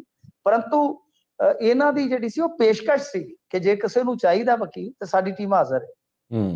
ਜੀ ਜੀ ਜੀ। ਵੀਡੀਓ ਐਨਐਸਏ ਦੇ ਵਿੱਚ ਕਰੋਗੇ ਕੀ? ਐਨਐਸਏ ਦੇ ਵਿੱਚ ਹੁਣ ਸੁਣਵਾਈ ਨਹੀਂ ਹੈਗੀ, ਸਾਲ ਤੱਕ ਕਰੋਗੇ ਕੀ? ਉਹ ਤਾਂ ਸਰਕਾਰ ਹੀ ਤੋੜੇਗੀ ਤੇ ਤਾਂ ਦਿਆ। ਹਾਂਜੀ ਜੀ। ਵੀਡੀਓ ਵਾਇਰਲ ਹੋਣ ਮਗਰੋਂ ਆਮ ਆਦਮੀ ਪਾਰਟੀ ਦਾ ਵੱਡਾ ਐਕਸ਼ਨ ਜੀ। ਦੇਖੋ, ਇਹਨਾਂ ਦੇ ਕੁਝ ਲੀਡਰ ਸੀਗੇ ਮਾਨਸਾ ਜ਼ਿਲ੍ਹੇ ਦੇ ਵਿੱਚ ਤੇ ਉਹ ਸਟਿੰਗ ਆਪਰੇਸ਼ਨ ਦੇ ਵਿੱਚ ਕੈਦ ਹੋ ਗਏ ਸੀ ਕੈਮਰੇ ਦੇ ਵਿੱਚ, ਤੇ ਹੁਣ ਇਹਨਾਂ ਨੇ ਕਾਰਵਾਈ ਕਰ ਦਿੱਤੀ ਆ। ਉਦੋਂ ਮਤਲਬ ਕਿ ਇਹਨਾਂ ਨੇ ਥੋੜਾ ਜਿਹਾ ਲਾਇਆ ਸੀ ਆਨਾ ਬਹਾਨਾ ਕਿ ਇਹ ਹੈ ਜੀ, ਉਹ ਹੈ। ਇੱਕ ਨੇ ਤੇ ਇੱਥੋਂ ਤੱਕ ਕਹਿ ਦਿੱਤਾ ਕਿ ਜੀ ਇਹ ਕੰਮ ਕਰਾਉਣ ਆਇਆ ਸੀਗਾ, ਮੈਂ ਨਾ ਕਰ ਦਿੱਤੀ, ਤੇ ਫਿਰ ਬਾਅਦ ਦੇ ਵਿੱਚ ਇਹ ਆਇਆ ਤੇ ਪੈਸੇ ਦੇ ਗਿਆ, ਕਿਉਂਕਿ ਉਹਨਾਂ ਦਿਨਾਂ 'ਚ ਸਾਡੇ ਲੰਗਰ ਚੱਲਦੇ ਸੀ, ਲੰਗਰਾਂ ਦੇ ਨਾਮ ਤੇ ਪੈਸੇ ਫੜਾ ਕੇ ਸਟਿੰਗ ਕਰ ਗਿਆ। ਇੱਕ ਨੇ ਕਿਹਾ ਕਿ ਮੈਂ ਤੇ ਜੀ ਕਾਰੋਬਾਰੀ ਆ, ਇਹ ਸਾਰਾ ਕੁਝ ਤੇ ਚੱਲਦਾ ਰਹਿੰਦਾ ਜੀ ਸਾਡੇ ਇੱਧਰ, ਤੇ ਲੈਣ ਦੇਣ ਚੱਲਦਾ ਰਹਿੰਦਾ। ਪਰ ਹੁਣ ਪਤਾ ਲੱਗਿਆ, ਇੱਕ ਨਿਊਜ਼ ਵੈਬਸਾਈਟ ਨੇ ਇਹ ਦਾਅਵਾ ਕੀਤਾ ਹੈ ਕਿ ਜਿਹੜੇ 3 ਲੀਡਰ ਸੀਗੇ, ਇਹ ਤਿੰਨੇ ਲੀਡਰ ਜਿਹੜੇ ਕੈਮਰੇ 'ਚ ਕੈਦ ਹੋਏ ਸੀਗੇ ਵੱਖ-ਵੱਖ ਮਾਮਲਿਆਂ 'ਚ ਲੈਣ ਦੇਣ ਕਰਦੇ, ਇਹਨਾਂ ਨੂੰ ਪਾਰਟੀ 'ਚੋਂ ਖਾਰਜ ਕਰ ਦਿੱਤਾ ਗਿਆ। ਸੋ ਇਹ ਵੱਡੀ ਖਬਰ ਆ। ਬਾਕੀ ਤੁਸੀਂ ਦੇਖੋ ਕਿ ਇਹਨਾਂ ਨੇ 2-3 ਦਿਨ ਪਹਿਲਾਂ ਹੀ ਜਾ ਕੇ ਕਬਾਰੀ ਰਾਜ ਦੇ ਵਿੱਚ ਇਹ ਦਾਅਵਾ ਕੀਤਾ ਸੀਗਾ ਰਾਜ ਕਰਨਵੀਰ ਸਿੰਘ ਜੀ ਕਿ ਬਈ ਸਾਡੇ ਉਰੇ ਇੱਥੇ ਕਰਪਸ਼ਨ ਖਤਮ ਹੋ ਗਈ ਆ। ਮਤਲਬ ਮਾਨ ਸਾਹਿਬ ਨੇ ਵਿਜ਼ਿਟ ਕੀਤਾ ਸੀਗਾ ਤੇ ਉੱਥੇ ਇਹਨਾਂ ਦੇ ਸੋਲੇ ਗਾਏ ਗਏ ਸਨ ਕਿ ਬਈ ਵੇਖੋ ਇਹ ਕਰਪਸ਼ਨ ਫ੍ਰੀ ਸਟੇਟ ਬਣਾ ਦਿੱਤਾ ਗਿਆ। ਪਰ ਗੱਲ ਇਹ ਹੈ ਕਿ ਕਰਪਸ਼ਨ ਫ੍ਰੀ ਤੇ ਇਹਨਾਂ ਦੇ ਆਪਣੇ ਬੰਦੇ ਹੀ ਨਹੀਂ ਹੋ ਰਹੇ। ਐਮਐਲਏ ਤੱਕ ਰੇ, ਉਧਰੋਂ ਇੱਕ ਚੇਅਰਮੈਨ ਦਾ ਰੌਲਾ ਪਿਆ ਖਲੋਤਾ ਸੀਗਾ ਪਾਤਣਾ ਵਾਲੀ ਸਾਈਡ। ਇਸ ਕਰਕੇ ਪਹਿਲਾਂ ਆਪਣੀ ਪਾਰਟੀ ਚੋਂ, ਆਪਣੇ ਵਰਕਰਾਂ ਚੋਂ, ਉਹ ਮੌੜ ਮੰਡੀ ਦੀ ਤੁਸੀਂ ਵੀਡੀਓ ਵੇਖੀ ਹੋਣੀ ਆ, ਕੀ ਤਮਾਸ਼ਾ ਕਰਨ ਡਏ ਨੇ। ਉੱਥੇ ਗਏ ਆ ट्रक यूनियन का कब्जा लेना, उन्होंने अगो डले मार मार के, डले तो डले होते हैं, पता नहीं किधर से चले होते हैं। ये डायलॉग पता नहीं किहड़े भले मानस ने बोलिया सी, डला तो डला होता है, पता नहीं किधर से चला होता है। भाई ਤੁਹਾਨੂੰ याद ਹੋਵੇ ਤੇ ਜ਼ਰੂਰ ਦੱਸ ਦੇਣਾ। ਤੇ ਉਹਨਾਂ ਨੇ ਦਬਲਿਆ। ਤਾਂ ਕਹਿਣ ਦਾ ਮਤਲਬ ਇਹ ਹੋਆ ਕਿ ਇਹ ਤੁਹਾਡੇ ਬੰਦੇ ਕੀ ਕਰਦੇ ਫਿਰਦੇ। ਇੱਕ ਪਾਸੇ ਉਹ ਜਿਹੜੀਆਂ ਯੂਨੀਅਨ ਆ ਤੁਸੀਂ ਨੋਟੀਫਾਈਡ ਹੀ ਨਹੀਂ ਕਰ ਰੱਖੀਆਂ, ਉਹਨਾਂ ਨੂੰ ਥਿਆਉਣ ਵਾਸਤੇ ਹਿੰਸਾ ਹੋ ਰਹੀ ਹੈ। ਖੈਰ ਦੇਖੋ ਜੀ, ਐਕਸ਼ਨ ਜ਼ਰੂਰ ਹੋਇਆ, ਪਰ ਇਹ ਨਹੀਂ ਹੈ ਕਿ ਸਾਰਾ ਕੁਝ ਮੁੱਕ ਗਿਆ। ਇਹਨਾਂ ਦਾ ਕੋਈ ਨਾ ਕੋਈ 10-15 ਦਿਨਾਂ ਬਾਅਦ, ਹਫ਼ਤੇ ਬਾਅਦ ਇਸ ਤਰ੍ਹਾਂ ਦਾ ਰੌਲਾ ਰੱਪਾ ਜਿਹੜਾ ਉਹ ਪੈ ਜਾਂਦਾ ਹੈ। ਜੀ ਜੀ। ਅਗਲੀ ਗੱਲ ਕਰੀਏ ਮਿੰਟੂ ਜੀ, ਜੇਲ੍ਹ 'ਚ ਬੰਦ ਬਿਸ਼ਨੋਈ ਨਾਲ ਲਗਾਤਾਰ ਫੋਨ ਤੇ ਹੁੰਦੀ ਸੀ ਗੱਲ, ਗੈਂਗਸਟਰ ਨੇ ਕਰਤਾ ਇਹ ਵਾਲਾ ਵੱਡਾ ਖੁਲਾਸਾ। ਇੱਕ ਫਲੈਗ ਮਾਰਚ ਜੇਲ੍ਹਾਂ 'ਚ ਵੀ ਕੱਢ ਲੈਣੇ ਤਾਂ। ਹਾਂਜੀ, ਨਹੀਂ ਫਲੈਗ ਮਾਰਚ ਉੱਥੇ ਤਾਂ ਕੱਢਣ ਦੀ ਲੋੜ ਹੀ ਨਹੀਂ। ਉੱਥੇ ਤਾਂ ਇਕੱਲਾ ਫਲੈਗ ਹੀ ਉਹਨਾਂ ਦਾ ਚੰਗਾ ਬੁਲੰਦ ਹੋਵੇ ਤੇ ਸਾਰੇ ਸੁਸਰੀਆਂ ਨੂੰ ਸੌਂ ਜਾਂਦੇ ਆ। ਉਹ ਹੁਣ ਡਰ ਹੀ ਨਹੀਂ ਰਹਿ ਗਏ ਜੇਲ੍ਹਾਂ ਦੇ ਵਿੱਚ। ਅੱਗੇ ਨਹੀਂ ਤਾਂ ਸੁਪਰਡੈਂਟ ਦੌਰੇ ਤੇ ਆਉਂਦਾ ਹੁੰਦਾ ਸੀਗਾ ਤੇ ਦੌਰਾ ਪੈਣ ਵਾਲਾ ਹੋ ਜਾਂਦਾ ਸੀਗਾ। ਕੈਦੀਆਂ ਕਤਾਰਾਂ ਬੰਨ ਕੇ ਤੇ ਧੌਣਾ ਝੁਕਾ ਕੇ ਖਲੋਤੇ ਹੁੰਦੇ ਸੀ।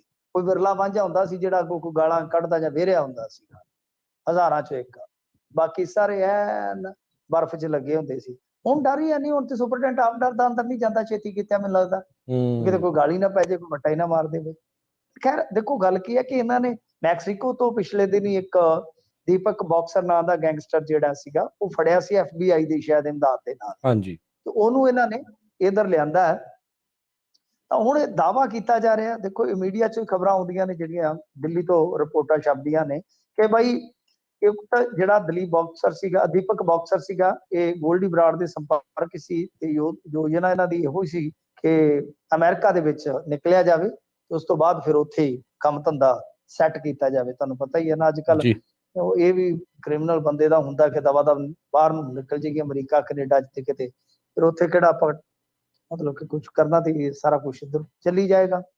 ਇਹ ਵੀ ਹੈ ਅੱਜ ਕੱਲ੍ਹ ਬਹੁਤ ਸਾਰੇ ਗੈਂਗਸਟਰਾਂ ਤੁਸੀਂ ਦੇਖਿਆ ਹੋਣਾ MHA ਨੇ ਪਿਛਲੇ ਦਿਨੀ ਇੱਕ ਸੂਚੀ ਬਣਾਈ ਹੈ 28 ਗੈਂਗਸਟਰ ਨੇ ਹਾਂਜੀ ਜਿਹਦੇ ਚੋਂ 8 ਕੈਨੇਡਾ 'ਚ ਨੇ 5-6 ਜਿਹੜੇ US ਦੇ ਵਿੱਚ ਵੀ ਦੱਸੇ ਜਾਂਦੇ ਉਹ ਜਿਹੜੇ ਲਿਸਟਡ ਨੇ।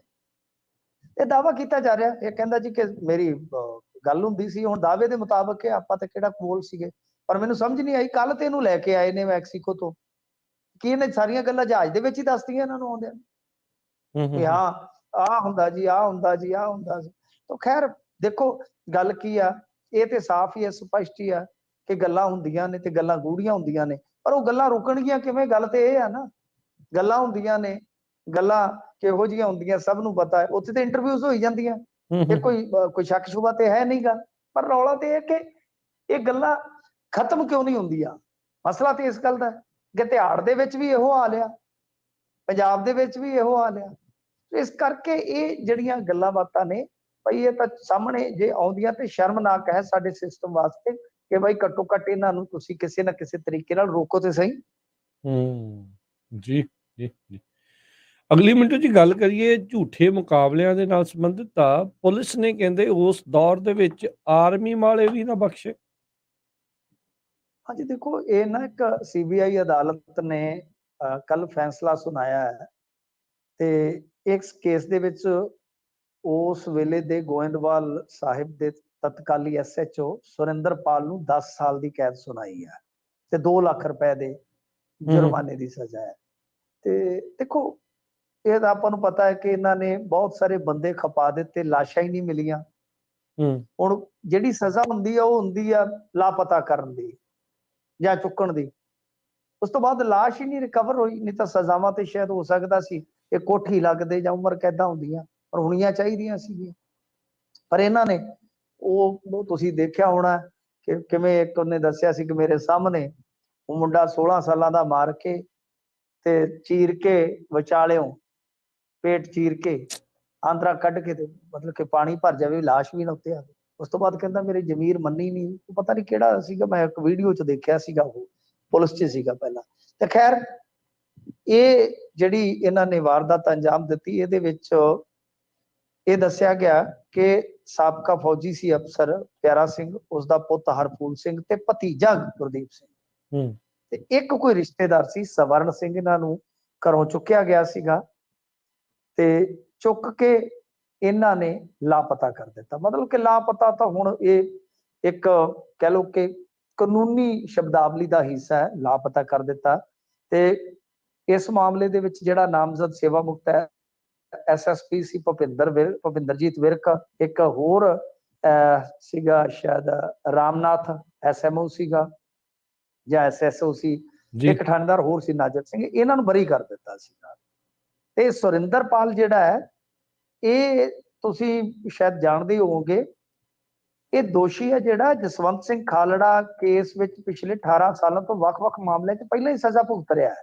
ਹਾਂਜੀ ਮਤਲਬ ਕਿ ਉਸ ਕੇਸ ਦੇ ਵਿੱਚ ਵੀ ਹੈ ਇਹ ਹਿਸਾਬ ਲਾ ਲਓ ਕਿ 23 ਜੁਲਾਈ 1992 ਦਾ ਦਿਨ ਸੀਗਾ ਜਦੋਂ ਆਰਮੀ ਅਫਸਰ ਪਿਆਰਾ ਸਿੰਘ ਉਹਦੇ ਬੇਟੇ ਹਰਪੂਲ ਸਿੰਘ ਭਤੀਜੇ ਗੁਰਦੀਪ ਸਿੰਘ ਤੇ ਇੱਕ ਜਿਹੜਾ ਰਿਸ਼ਤੇਦਾਰ ਸੀ ਸਵਰਨ ਸਿੰਘ ਇਹਦੇ 'ਚ ਹਿਸਾਬ ਲਾ ਲਓ ਜਿਹੜਾ ਗੁਰਦੀਪ ਸੀਗਾ ਨਾ ਭਤੀਜਾ ਪਿਆਰਾ ਸਿੰਘ ਦਾ ਉਹ ਵੀ ਬਿਜਲੀ ਮੁਲਾਜ਼ਮ ਸੀ ਬਿਜਲੀ ਬੋਰਡ ਦਾ ਸਰਕਾਰੀ ਮੁਲਾਜ਼ਮ ਤੇ ਉਸ ਟਾਈਮ ਕਹਿੰਦੇ ਕਿ ਬੜਾ ਮਤਲਬ ਕਿ ਆਰਮੀ ਵਾਲਿਆਂ ਨੇ ਨਾਲ ਵੀ ਉੱਥੇ ਗੱਲਬਾਤ ਕੀਤੀ ਗਈ ਰਾਬਤਾ ਕਾਇਮ ਕੀਤਾ ਗਿਆ ਇਹਨਾਂ ਨੇ ਡਾਈ ਨਹੀਂ ਦਿੱਤੀ ਉਹ ਤਾਂ ਬਾਅਦ ਦੇ ਵਿੱਚ ਫਿਰ CBI ਨੂੰ ਜਾਂਚ ਗਈ ਕੋਰਟ ਦੇ ਥਰੂ ਫਿਰ CBI ਕੋਰਟ 'ਚ ਇਹ ਮਾਮਲਾ ਚੱਲਿਆ ਯਾਨੀ ਸਾਫ਼ ਆ ਕਿ ਜਿਹੜੇ ਤੇ ਪਰਿਵਾਰਾਂ ਵਾਲਿਆਂ ਨੇ ਹਿੰਮਤ ਰੱਖ ਕੇ ਹੌਸਲਾ ਰੱਖ ਕੇ ਲੜਾਈ ਲੜੀ ਉਹ ਤੇ ਕਿਤੇ ਨਾ ਕਿਤੇ ਚਲੋ ਇਹਨਾਂ ਪਾਪੀਆਂ ਨੂੰ ਸਜ਼ਾ ਦਿਵਾਉਣ ਦੇ ਵਿੱਚ ਕਾਮਯਾਬ ਹੋਏ ਨੇ ਇਹਨਾਂ ਦਰਿੰਦਿਆਂ ਨੂੰ ਅੰਜਾਮ ਤੱਕ ਪਹੁੰਚਾਉਣ 'ਚ ਕਾਮਯਾਬ ਹੋਏ ਨੇ ਪਰ ਕਈ ਵਿਚਾਰੇ ਰੁਲ ਖੁਲ ਕੇ ਮਾਰੀ ਗਏ ਨੇ ਉਹਨਾਂ ਤੋਂ ਤੋੜ ਨਹੀਂ ਨਿਭਿਆ ਗਿਆ ਸੋ ਇਹ ਆ ਕਿ ਚਲੋ ਅੱਖਾਂ ਠੰਡੀਆਂ ਹੋ ਜਾਂਦੀਆਂ ਮਾੜੀਆਂ ਮੋਟੀਆਂ ਪਰ ਜਿਸ ਤਰ੍ਹਾਂ ਦੇ ਇਹ ਗੁਨਾਹ ਨੇ ਆਪਾਂ ਸੁਣ ਕੇ ਵੇਖ ਲਓ ਕੰਬ ਜਾਂਦੇ ਆ ਕਿ ਉਸ ਹਿਸਾਬ ਨਾਲ ਦੇਖੀਏ ਤੇ 10 ਸਾਲ ਦੀ ਕੈਦ ਤੇ ਅੱਜ ਕੱਲ ਜੇ 2 ਕਿਲੋ ਫੀਮ ਫੜੀ ਜਾਵੇ ਤੇ ਉਹਨੂੰ ਵੀ 10 ਸਾਲ ਦੀ ਕੈਦ ਆ ਪਰ ਇਸ ਤਰ੍ਹਾਂ 4 ਬੰਦੇ ਖਪਾ ਦੇਣੇ ਤੇ ਉਹਦੇ ਬਦਲੇ 10 ਸਾਲ ਕਹਿੰਦੇ ਬੜੀ ਥੋੜੀ ਆ ਜੀ ਜੀ ਬਿਲਕੁਲ ਇਹ ਵੀ ਮਿੰਟੂ ਜੀ ਜਿਹੜੀਆਂ ਸਜ਼ਾਵਾਂ ਹੋ ਰਹੀਆਂ ਤੁਸੀਂ ਦੇਖੋ ਵੀ ਹੇਠਲੇ ਲੈਵਲ ਦੇ ਜਿਹੜੇ ਮੁਲਾਜ਼ਮ ਆ ਉਹਨਾਂ ਨੂੰ ਹੋ ਰਹੀਆਂ ਇਸ਼ਾਰੇ ਕਿਹਦਿਆਂ ਦੇ ਉੱਤੇ ਜਿਹੜੇ ਇਹ ਇਹਨਾਂ ਨੇ ਫੈਸਲੇ ਲਏ? ਉਹ ਚੀਜ਼ ਤੇ ਕਦੇ ਸਾਹਮਣੇ ਆਉਂਦੀ ਨਹੀਂ। ਹੁਣ ਤੁਸੀਂ ਬੇਅਦਬੀਆਂ ਵਾਲੇ ਮਾਮਲੇ 'ਚ ਵੀ ਤਾਂ ਦੇਖ ਰਹੇ ਹੋ ਨਾ, ਸਹੀ ਗੱਲ। ਜਾਂ ਇਹ ਉਹ ਨਹੀਂ ਆਉਂਦੇ ਕਦੇ ਵੀ। ਆਰਡਰ ਦੇਣ ਵਾਲੇ ਤਾਂ ਆਉਂਦੇ ਨਹੀਂ, ਚਾਹੇ ਉਹ ਸਟੇਟ ਹੈ, ਡੀਪ ਸਟੇਟ ਹੈ, ਕੁਝ ਵੀ ਹੈ। ਉਹ ਤੇ ਪਾਸੇ ਰਹਿ ਜਾਂਦੇ, ਹਾਕਮ ਨੇ ਚਾਹੇ ਕੋਈ ਮੰਤਰੀ ਸੰਤਰੀ ਨੂੰ ਤੇ ਪਾਸੇ ਰਹਿ ਜਾਂਦੇ ਆ। ਜਿਨ੍ਹਾਂ ਨੇ ਘਰਾਂ 'ਚ ਜਾ ਕੇ ਛਾਪੇ ਮਾਰੇ ਆ, ਚੁੱਕੇ ਫਸਣਾ, ਤਾਂ ਫਿਰ ਉਹਨਾਂ ਨੇ ਹੁੰਦਾ ਨਾ ਜਿਹੜੇ ਜੀ ਉਹ ਪਛਾਣੇ ਜਾਂਦੇ ਨੇ।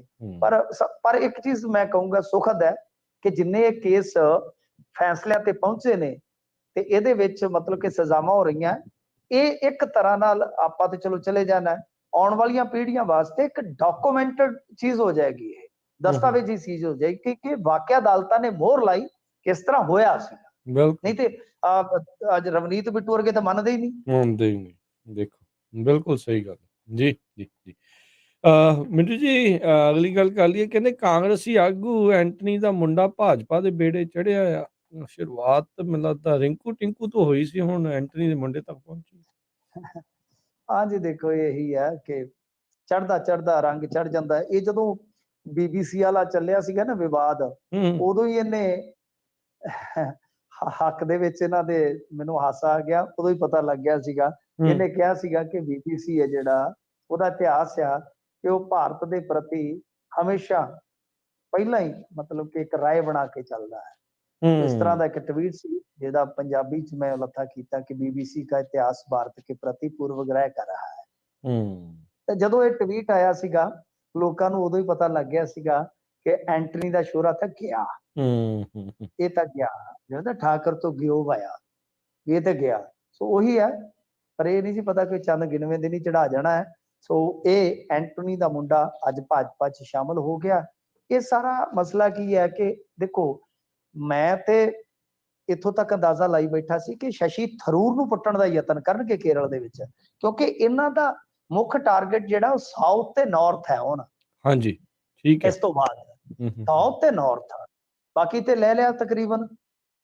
ਤਾਂ ਇਹ ਮੇਨ ਟਾਰਗੇਟ ਇਹੀ ਕਰ ਰਹੇ ਆ ਕਿ ਨਾਰਥ ਤੇ ਸਾਊਥ ਦੇ ਵਿੱਚ। ਨਾਰਥ ਦੇ ਵਿੱਚ ਵੀ ਤੁਸੀਂ ਦੇਖੋਗੇ ਤਾਂ ਹਿਮਾਚਲ ਦੇ ਵਿੱਚ ਸਰਕਾਰ ਕਹਿਦੀ ਹੈ ਕਾਂਗਰਸ ਦੀ, ਆਪਣੇ ਕਿੱਥੇ ਹੈ ਆਮ ਆਦਮੀ ਪਾਰਟੀ ਦੀ, ਰਾਜਸਥਾਨ ਚ ਕਾਂਗਰਸ ਦੀ, ਤੇ ਹਰਿਆਣੇ ਚ ਵੀ ਉਹ ਤੁਹਾਨੂੰ ਪਤਾ ਹੀ ਆ, ਉਹ ਲੈ ਗਿਆ ਸੀ ਹੁੱਡਾ, ਜੇ ਉਹ ਲੜਦੇ ਲੁੜਦੇ ਨਾ ਤੇ ਐਵੇਂ ਲੜ ਝਗੜ ਕੇ ਇਹਨਾਂ ਨੇ ਸਰਕਾਰ ਬਣਾ ਲਈ। ਦਿੱਲੀ ਦੇ ਵਿੱਚ ਫੇਰ ਦੇਖੋਗੇ ਤੁਸੀਂ, ਯੂਪੀ ਚ ਠੀਕ ਹੈ ਕਿ ਇਹਨਾਂ ਦੀ ਸਰਕਾਰ ਪੱਕੇ ਪੈਰੀ ਹੈਗੀ ਆ। ਸੋ ਨਾਰਥ ਦੇ ਵਿੱਚ ਵੀ ਇਹਨਾਂ ਦਾ ਧਿਆਨ ਰਹੇਗਾ ਗਾ, ਪਰ ਸਾਊਥ ਦੇ ਵਿੱਚ ਬਹੁਤ ਵੱਡੀ ਹਾਜ਼ਰੀ ਇਹ ਲਵਾਉਣੀ ਚਾਹੁੰਦੇ ਆ ਕਿ ਤਮਿਲਨਾਡੂ ਚ ਉਧਰੋਂ ਅਲਾਇੰਸ ਕਰਕੇ, ਤੇਲੰਗਾਨਾ ਚ KCR ਨੂੰ ਉਖਾੜ ਕੇ, ਕਰਨਾਟਕ ਚ ਉਦਾਂ ਹੈਗੇ ਨੇ। ਤਾਂ ਜਿਹੜਾ ਕੇਰਲ ਹੈ ਕਿ ਇਹਦੇ ਵਿੱਚ ਜਿਹੜੇ ਖੱਬੇ ਆ ਕਾਮਰੇਡ ਤੇ ਕਾਂਗਰਸ, ਇਹਨਾਂ ਦੀ ਜ਼ਮੀਨ ਖੋਈ ਜਾਵੇ। ਉੱਥੇ ਬੜੇ ਲੰਮੇ ਸਮੇਂ ਤੋਂ ਯਤਨਸ਼ੀਲ ਆ, ਤੇ ਹੁਣ ਮੈਨੂੰ ਤੇ ਇਹ ਲੱਗਦਾ ਸੀ ਕਿ ਸ਼ਾਇਦ ਇਹ ਸ਼ਸ਼ੀ ਥਰੂਰ ਨੂੰ ਪੁੱਟਣਗੇ, ਪਰ ਸ਼ਸ਼ੀ ਥਰੂਰ ਤੇ ਹਾਲੇ ਦੂਰ ਹੈ। ਤੇ ਲੱਗਦਾ ਇਹ ਆ ਕਿ ਐਂਟਨੀ ਚੜ ਗਿਆ ਇਹਨਾਂ ਦੇ ਬੇੜੇ ਚ, ਪਰ ਸ਼ਸ਼ੀ ਥਰੂਰ ਦੀ ਵੀ ਟਰਾਈ ਸੁਣਿਆ ਕਿ ਵਿੱਚੋਂ ਵੱਜਦੀ ਸੀ। ਰਹੀਆਂ ਤਾਂ ਮਾਰਦੇ ਹੀ ਰਹਿੰਦੇ। ਛੱਡ ਦੱਸ ਜਾਈਏ, AK ਐਂਟਨੀ ਇੱਕ ਟਾਈਮ ਦੇ ਉੱਤੇ ਡਿਫੈਂਸ ਮਿਨਿਸਟਰ ਜਿਹੜਾ ਜੀ, ਐਂਟਨੀ ਨੂੰ ਕੌਣ ਨਹੀਂ ਜਾਣਦਾ, ਐਂਟਨੀ ਤਾਂ ਨਾਮ ਸੀਗਾ AK ਐਂਟਨੀ। ਬਿਲਕੁਲ ਬਿਲਕੁਲ ਜੀ। ਤੇ ਮਿੰਟੂ ਜੀ ਬਹੁਤ ਧੰਨਵਾਦ, ਬੜੀ ਮਿਹਰਬਾਨੀ ਜੀ, ਸਤਿ ਸ਼੍ਰੀ ਅਕਾਲ ਜੀ। ਸਤਿ ਸ਼੍ਰੀ ਜੀ। ਸੋ ਇਹ ਸੀਗੀਆਂ ਕੁਛ ਅਹਿਮ ਖਬਰਾਂ ਜਿਨ੍ਹਾਂ ਉੱਤੇ ਮਿੰਟੂ ਗੁਰਸਰੀਆ ਜੀ ਨੇ ਜਿਹੜੀ ਉਹ ਝਾਤ ਪੂਰੀ ਕੀਤੀ ਆ। ਤੇ ਇਸ ਤੋਂ ਉਪਰੰਤ ਹੁਣ ਆਪਾਂ ਇੱਕ ਬ੍ਰੇਕ ਜਿਹੜੀ ਉਹ ਲੈ ਲੈਂਦੇ ਹਾਂ। ਬ੍ਰੇਕ ਤੋਂ ਬਾਅਦ ਮੁੜ ਕੇ ਫਿਰ ਵਾਪਸ ਹਾਜ਼ਰ ਹੁੰਦੇ ਆ। ਕੁਛ ਕੁ ਹੋਰ ਜਿਹੜੀਆਂ ਖਬਰਾਂ ਚਰਚਾਵਾਂ ਜੋ ਚੱਲ ਰਹੀਆਂ ਆ, ਉਹ ਆਪਾਂ ਤੁਹਾਡੇ ਨਾਲ ਜਿਹੜੀਆਂ ਉਹ ਸਾਂਝੀਆਂ ਕਰਾਂਗੇ। ਤੇ ਉਸ ਤੋਂ ਬਾਅਦ ਦੇ ਵਿੱਚ ਫਿਰ 9 ਤੋਂ 10 ਵਜੇ ਦੇ ਦਰਮਿਆਨ ਪ੍ਰੋਗਰਾਮ ਤੁਹਾਡੇ ਲਈ ਪੇਸ਼ ਕੀਤਾ ਜਾਊਗਾ, ਅਪਡੇਟ ਅਮਰੀਕਾ। ਸੋ ਇੱਦਾਂ ਹੀ ਜੁੜੇ ਰਹਿਣਾ ਪੰਜਾਬੀ ਰੇਡੀਓ USA ਦੇ ਨਾਲ। ਮਿਲਦੇ ਹਾਂ ਇੱਕ ਬ੍ਰੇਕ ਤੋਂ ਬਾਅਦ।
ਬ੍ਰੇਕ ਤੋਂ ਬਾਅਦ ਇੱਕ ਵਾਰੀ ਫਿਰ ਆਪ ਸਭ ਦਾ ਸਵਾਗਤ ਹੈ। ਸੋ ਤੇ ਪ੍ਰੋਗਰਾਮ ਚੱਲ ਰਿਹਾ ਜੀ ਖਬਰ ਤੇ ਨਜ਼ਰ।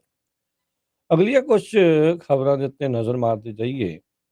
ਜਿਹੜੇ ਸਦਨ ਹੁੰਦੇ ਆ, ਸੈਸ਼ਨ ਉਹਦੇ ਵਿੱਚ ਜਿਹੜੇ ਚੱਲ ਰਹੇ ਹੁੰਦੇ ਆ, ਜਿੱਥੇ ਜੇ ਚੁਣੇ ਹੋਏ ਨੁਮਾਇੰਦੇ ਪਹੁੰਚਦੇ ਆ ਤੇ ਉਮੀਦ ਹੁੰਦੀ ਆ ਲੋਕਾਂ ਨੂੰ ਵੀ ਉਹ ਉਹਨਾਂ ਦੇ ਮੁੱਦੇ ਚੱਕਣਗੇ, ਉਹ ਉੱਥੇ ਉਹਨਾਂ ਦੀ ਗੱਲ ਹੋਊਗੀ। ਜਿਹੜੀ ਸਮੱਸਿਆਵਾਂ ਵੱਖ-ਵੱਖ ਹਲਕਿਆਂ ਦੇ ਵਿੱਚ ਵੱਖ-ਵੱਖ ਲੋਕਾਂ ਨੂੰ ਆ ਰਹੀਆਂ ਆ, ਉਹਨਾਂ ਦੇ ਨੁਮਾਇੰਦੇ ਉੱਥੇ ਜਾ ਕੇ ਉਹ ਸਰਕਾਰ ਮੂਹਰੇ ਜਿਹੜੀ ਆ ਉਹ ਗੱਲ ਚੱਕਣਗੇ ਤਾਂ ਜੋ ਉਹਨਾਂ ਤੋਂ ਸਮੱਸਿਆਵਾਂ ਦਾ ਹੱਲ ਹੋ ਸਕੇ।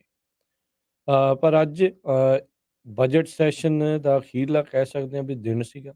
ਲੋਕ ਸਭਾ ਤੇ ਜਿਹੜੀ ਰਾਜ ਸਭਾ ਦੀ ਬੈਠਕ ਆ ਉਹ ਅਣਮਿੱਥੇ ਸਮੇਂ ਦੇ ਲਈ ਮੁਲਤਵੀ ਕਰ ਦਿੱਤੀ ਗਈ ਆ। ਕੁੱਲ ਕੰਮਕਾਜ ਇਸ ਬਜਟ ਸੈਸ਼ਨ ਦੇ ਦੌਰਾਨ, ਜਿੱਥੇ ਵਿਰੋਧੀ ਧਿਰ ਨੇ ਭਾਜਪਾ ਨੂੰ ਘੇਰਨਾ ਸੀਗਾ ਅਡਾਨੀ ਦੇ ਮੁੱਦੇ ਤੇ ਹੋਰ ਜਿਹੜੀਆਂ ਕਈ ਗੱਲਾਂ ਦੇ ਉੱਤੇ, ਪਰ ਆਪਾਂ ਦੇਖਿਆ ਵੀ ਮੋਦੀ ਸਰਕਾਰ ਉਸ ਪ੍ਰਸ਼ਾਸਨ ਦੇ ਦੁਆਰਾ ਉਹ ਰਾਹੁਲ ਗਾਂਧੀ ਦੀਆਂ ਜਿਹੜੀਆਂ ਕੀਤੀਆਂ ਉਹਨੇ ਟਿੱਪਣੀਆਂ ਬਾਹਰ ਜਾ ਕੇ ਡੈਮੋਕ੍ਰੇਸੀ ਨੂੰ ਖਤਰੇ ਵਾਲੀਆਂ ਤੇ ਇਹ ਵੋ, ਉਸ ਦੇ ਉੱਤੇ ਉਹਨਾਂ ਨੂੰ ਘੇਰੀ ਰੱਖਿਆ। ਕੰਮਕਾਜ ਤਾਂ ਉੱਥੇ ਚੱਲਿਆ ਹੀ ਨਹੀਂ। ਕੀ ਉਹਦੇ ਵਿੱਚ ਪਾਸ ਹੋਇਆ ਹੋਣਾ ਤੇ ਕੀ ਉਹਦੇ ਰੌਲੇ ਗੌਲੇ ਦੇ ਵਿੱਚ ਚੱਲਿਆ ਹੋਣਾ, ਉਹਦਾ ਤੁਹਾਨੂੰ ਥੋੜਾ ਜਿਹਾ ਤੱਤਸਾਰ ਦੱਸਦੇ ਆ। ਕੁੱਲ 45 ਘੰਟੇ ਤੇ 55 ਮਿੰਟ ਹੀ ਮਹਿਜ ਇਹ ਬਜਟ ਸੈਸ਼ਨ ਦੇ ਦੌਰਾਨ ਜਿਹੜਾ ਸਦਨ ਦਾ ਕੰਮਕਾਜ ਚੱਲਿਆ ਤੇ 103 ਘੰਟੇ ਤੇ 30 ਮਿੰਟ ਦਾ ਕੰਮਕਾਜ ਦੇ ਵਿੱਚ ਰੁਕਾਵਟ ਪਈ।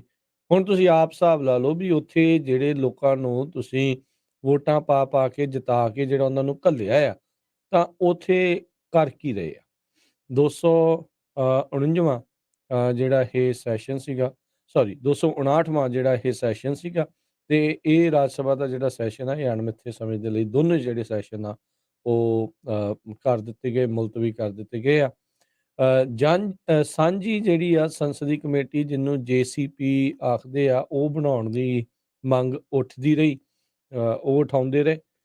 ਪਰ ਜਿਹੜੀ ਸੱਤਾਧਾਰੀ ਧਿਰ ਆ ਉਹਨਾਂ ਨੇ ਇਹ ਗੱਲ ਦੇ ਉੱਤੇ ਬਿਲਕੁਲ ਵੀ ਗੌਰ ਨਹੀਂ ਕੀਤਾ। ਉਹ ਸੱਤਾਧਾਰੀ ਪਾਰਟੀ ਕਹਿੰਦੀ ਸੀ ਵੀ ਜਿਹੜਾ ਰਾਹੁਲ ਗਾਂਧੀ ਆ ਉਹ ਮਾਫੀ ਮੰਗੇ, ਜਿਹੜੀ ਲੰਡਨ ਦੇ ਵਿੱਚ ਜਿਹੜੀ ਇਸਨੇ ਲੋਕਤੰਤਰ ਬਾਰੇ ਟਿੱਪਣੀ ਕੀਤੀ ਆ ਉਸ ਨੂੰ ਲੈ ਕੇ। ਪਰ ਇਹ ਸਾਰੇ ਮਾਮਲਾ ਜਿਹੜਾ ਆ ਉਹ ਰੌਲੇ ਰੱਪੇ ਦੇ ਵਿੱਚ ਹੀ ਨਿਕਲ ਗਿਆ ਹੈਗਾ ਆ। ਸੋ ਇਹ ਸਾਰਾ ਕੁਝ ਉੱਥੇ ਵਾਪਰਿਆ ਆ। 103 ਘੰਟੇ ਤੇ 30 ਮਿੰਟ ਦਾ ਕੰਮਕਾਜ 'ਚ ਰੁਕਾਵਟ ਪਈ, ਇਹ ਕੰਮ ਹੀ ਨਹੀਂ ਹੋਇਆ ਤੇ ਮਹਿਜ 45 ਘੰਟੇ 55 ਮਿੰਟ ਇਹਨਾਂ ਨੇ ਕੰਮ ਕੀਤਾ। ਦੁੱਗਣੇ ਤੋਂ ਜ਼ਿਆਦਾ ਸਮਾਂ ਜਿਹੜਾ ਇਹਨਾਂ ਨੇ ਵਿਅਰਥ ਜਾਣ ਦਿੱਤਾ। ਜਿੱਥੇ ਇਹ ਗੱਲਾਂ ਆਉਂਦੀਆਂ ਆ ਵੀ 1 ਘੰਟੇ ਦਾ ਸੈਸ਼ਨ ਚਲਾਉਣ ਦੇ ਲਈ ਕਰੋੜਾਂ ਰੁਪਈਆਂ ਦਾ ਖਰਚਾ ਆਉਂਦਾ ਆ, ਹੁਣ ਤੁਸੀਂ ਉਸ ਨੂੰ 103 ਘੰਟੇ ਤੇ 30 ਮਿੰਟਾਂ ਦੇ ਨਾਲ ਗੁਣਾ ਕਰਕੇ ਦੇਖ ਲਓ ਵੀ ਇੰਨਾ ਜਿਹੜਾ ਉਹਨਾਂ ਨੇ ਉਸ ਸਮੇਂ ਦਾ ਵੇਸਟੇਜ ਜਿਹੜੀ ਉਹ ਕਰ ਦਿੱਤੀ। ਲੋਕ ਮੁੱਦਿਆਂ ਦੀ ਤਾਂ ਉੱਥੇ ਕੋਈ ਗੱਲ ਨਹੀਂ, ਹਰ ਇੱਕ ਜਾਣਾ ਆਪੋ ਆਪਣੀ ਪਾਰਟੀ ਲਾਈਨ ਨੂੰ ਜਿਹੜਾ ਉਹ ਖਿੱਚ ਰਿਹਾ ਆ। ਆਮ ਲੋਕਾਂ ਨੂੰ ਕੁਛ ਨਹੀਂ, ਆਮ ਲੋਕਾਂ ਦੇ ਮਨਾਂ ਦੇ ਵਿੱਚ ਜਿਹੜਾ ਜ਼ਹਿਰ ਭਰੀ ਜਾਓ, ਇੱਕ ਦੂਜੇ ਦੇ ਖਿਲਾਫ ਹੋਈ ਜਾਓ, ਇੱਕ ਖਾਸ ਵਿਸ਼ੇਸ਼ ਮੈਜੋਰਟੀ ਨੂੰ ਖੁਸ਼ ਕਰਨ ਦੇ ਲਈ ਹੋਰ ਜਿਹੜੀਆਂ ਵੱਖ-ਵੱਖ ਨੀਤੀਆਂ ਜਿਹੜੀਆਂ ਆ ਉਹ ਚੱਲ ਰਹੀਆਂ ਆ। ਹੋਰ ਤਾਂ ਉਹਦੇ ਵਿੱਚ ਕੁਛ ਖਾਸ ਹੈ ਨਹੀਂ। ਸੋ ਇਹ ਜਿਹੜੇ ਉੱਥੋਂ ਦੇ ਲੋਕਤੰਤਰ ਦਾ ਜਿਹੜਾ ਉਹ ਹਾਲ ਆ, ਜਿੱਥੇ ਅੱਧੇ ਜਿੰਨਾ ਸਮਾਂ ਆ ਉਹਦਾ ਮਹਿਜ 1/3 ਤੋਂ ਵੀ ਘੱਟ ਸਮਾਂ ਜਿਹੜਾ ਉਹਨਾਂ ਨੇ ਕੰਮ ਕੀਤਾ, ਬਾਕੀ ਜਿਹੜੇ ਆ ਉਹ ਸਮਾਂ ਇਹਨਾਂ ਨੇ ਟੋਟਲੀ ਨਸ਼ਟ ਉੱਥੇ ਕਰ ਦਿੱਤਾ ਹੈਗਾ। ਲੋਕਾਂ ਦੀ ਇਹਨਾਂ ਨੇ ਕੀ ਸਾਰ ਜਿਹੜੀ ਉੱਥੇ ਲੈਣੀ ਹੈਗੀ ਆ। ਅਗਲੀ ਜਿਹੜੀ ਆ ਗੱਲ ਖਬਰ ਉਸ ਦੇ ਉੱਤੇ ਨਜ਼ਰ ਮਾਰਦੇ ਜਾਈਏ। ਮਹੀਨਾ ਕੁ ਪਹਿਲਾਂ ਜਾਂ ਕੁਛ ਸਮਾਂ ਪਹਿਲਾਂ ਆਪਾਂ ਦੇਖਿਆ ਸੀਗਾ ਵੀ ਤਮਿਲਨਾਡੂ ਦੇ ਵਿੱਚ ਬਿਹਾਰ ਤੋਂ ਆਏ ਲੋਕਾਂ ਦੇ ਨਾਲ ਕੁੱਟਮਾਰ ਦੀ ਜਿਹੜੀ ਚਰਚਾ ਹੈ ਉਹ ਬਹੁਤ ਚੱਲੀ। ਉਸ ਟਾਈਮ ਦੇ ਉੱਤੇ ਇਹ ਗੱਲ ਸਪਸ਼ਟ ਹੋਈ ਵੀ ਇੱਕ ਬੰਦੇ ਜਿਸ ਨੇ ਇਹ ਵੀਡੀਓ ਵਾਇਰਲ ਕੀਤੀਆਂ, ਉਹ ਉਸ ਨੇ ਨਕਲੀ ਬੇਸਿਕਲੀ ਜਿਹੜੀਆਂ ਵੀਡੀਓ ਆ ਉਹ ਵਾਇਰਲ ਕਰ ਗਿਆ। ਯੂਟਿਊਬਰ ਮਨੀਸ਼ ਕਸ਼ਯਪ ਨਾਂ ਦਾ ਜਿਹੜਾ ਬੰਦਾ ਆ, ਇਸ ਨੇ ਉਸ ਟਾਈਮ ਦੇ ਉੱਤੇ ਇਹ ਇੱਦਾਂ ਦੀ ਇੱਕ ਫਿਰਕੂ ਵੀਡੀਓ ਜਿਹੜੀ ਆ ਉਹ ਅੱਗੇ ਕਰ ਦਿੱਤੀ, ਉਹ ਵਾਇਰਲ ਹੋ ਗਈ, ਜਿਸ ਕਰਕੇ ਤਣਾਅ ਜਿਹੜਾ ਆ ਉੱਥੇ ਬਹੁਤ ਜ਼ਿਆਦਾ ਹੋ ਗਿਆ। ਕੁੱਟਮਾਰ ਦੀਆਂ ਜਿਹੜੀਆਂ ਖਬਰਾਂ ਆ ਉੱਥੋਂ ਆਉਣ ਲੱਗ ਗਈਆਂ। ਤਮਿਲਨਾਡੂ ਤੇ ਬਿਹਾਰ ਦੇ ਲੋਕ ਆਮੋ-ਸਾਹਮਣੇ ਜਿਹੜੇ ਆ ਉੱਥੇ ਹੋ ਗਏ। ਅੱਜ ਤਮਿਲਨਾਡੂ ਦੀ ਪੁਲਿਸ ਨੇ ਇਸ ਯੂਟਿਊਬਰ ਮਨੀਸ਼ ਕਸ਼ਯਪ ਦੇ ਖਿਲਾਫ ਐਨਐਸਏ ਜਿਹੜਾ ਰਾਸ਼ਟਰੀ ਸੁਰੱਖਿਆ ਐਕਟ ਆ, ਉਸ ਦੇ ਤਹਿਤ ਮਾਮਲਾ ਜਿਹੜਾ ਉਹ ਦਰਜ ਕਹਿੰਦੇ ਕਰ ਲਿਆ ਆ। ਬੁੱਧਵਾਰ ਨੂੰ ਤਮਿਲਨਾਡੂ ਦੀ ਜਿਹੜੀ ਮਦੁਰਈ ਅਦਾਲਤ ਆ, ਉਸ ਨੇ ਮਨੀਸ਼ ਦੀ ਨਿਆਇਕ ਹਿਰਾਸਤ ਆ, ਉਸ ਨੂੰ 19 ਅਪ੍ਰੈਲ ਤੱਕ ਵਧਾ ਦਿੱਤਾ ਸੀਗਾ। ਮਨੀਸ਼ ਕਸ਼ਯਪ ਦੇ ਉੱਤੇ ਬਿਹਾਰ ਦੇ ਪ੍ਰਵਾਸੀ ਮਜ਼ਦੂਰਾਂ ਦੀ ਤਮਿਲਨਾਡੂ ਦੇ ਵਿੱਚ ਕੁੱਟਮਾਰ ਦੀ ਜਿਹੜੀ ਫਰਜ਼ੀ ਵੀਡੀਓ ਆ, ਫੇਕ ਵੀਡੀਓ ਆ, ਉਸ ਨੂੰ ਵਾਇਰਲ ਕਰਨ ਦਾ ਇਸ ਦੇ ਉੱਤੇ ਦੋਸ਼ ਹੈਗਾ ਆ। ਤੇ ਕਹਿੰਦੇ ਵੀ ਪਿਛਲੇ ਹਫ਼ਤੇ ਤਮਿਲਨਾਡੂ ਦੀ ਪੁਲਿਸ ਦੀ ਜਿਹੜੀ ਟੀਮ ਆ, ਉਹ ਅਦਾਲਤ ਤੋਂ ਪ੍ਰੋਡਕਸ਼ਨ ਵਾਰੰਟ ਲੈ ਕੇ ਮਨੀਸ਼ ਨੂੰ ਪਟਨੇ ਤੋਂ ਤਮਿਲਨਾਡੂ ਜਿਹੜੀ ਆ ਉਹ ਲੈ ਗਈ ਸੀ। ਉੱਥੇ ਮਦੁਰਈ ਅਦਾਲਤ ਵਿੱਚ ਇਸ ਨੂੰ ਪੇਸ਼ ਜਿਹੜਾ ਉਹ ਕੀਤਾ ਗਿਆ ਸੀਗਾ।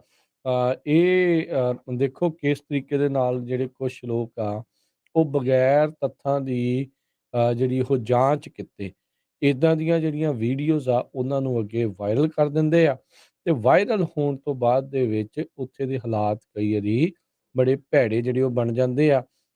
ਬਿਹਾਰ ਵਾਲਿਆਂ ਦੇ ਨਾਲ ਤੇ ਤਮਿਲਨਾਡੂ ਦੇ ਵਿੱਚ ਜੋ ਉੱਥੇ ਬਾਅਦ ਦੇ ਵਿੱਚ ਘਟਿਆ, ਮਜ਼ਦੂਰਾਂ ਦੇ ਨਾਲ ਜੋ ਉੱਥੇ ਵਾਪਰਿਆ, ਫਿਰ ਇਹ ਇੱਕ ਸੂਤਰਧਾਰ ਜਿਹੜੀ ਇਸ ਦੀ ਇੱਕ ਫੇਕ ਵੀਡੀਓ ਜਿਹੜੀ ਆ ਉਹ ਰਹੀ, ਤੇ ਕੀ ਕੁਛ ਜਿਹੜਾ ਉਹ ਨਹੀਂ ਵਾਪਰ ਗਿਆ, ਤੇ ਇਹਦੇ ਕਰਕੇ ਹੁਣ ਮਨੀਸ਼ ਕਸ਼ਯਪ ਦੇ ਉੱਤੇ ਐਨਐਸਏ ਜਿਹੜਾ ਆ ਉਹ ਲਗਾਇਆ ਗਿਆ ਹੈਗਾ ਆ।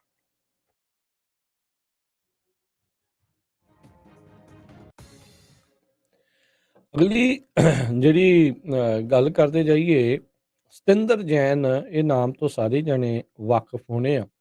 ਦਿੱਲੀ ਹਾਈ ਕੋਰਟ ਦੇ ਵਿੱਚ ਇਹ ਆਮ ਆਦਮੀ ਪਾਰਟੀ ਦਾ ਜਿਹੜਾ ਨੇਤਾ ਸਤਿੰਦਰ ਜੈਨ ਆ, ਉਸਨੇ ਆਪਣੀ ਜ਼ਮਾਨਤ ਦੀ ਅਰਜੀ ਜਿਹੜੀ ਲਗਾਈ ਸੀ, ਜਿਸ ਨੂੰ ਦਿੱਲੀ ਹਾਈ ਕੋਰਟ ਨੇ ਅਰਜੀ ਨੂੰ ਰੱਦ ਕਰ ਦਿੱਤਾ ਹੈਗਾ ਆ।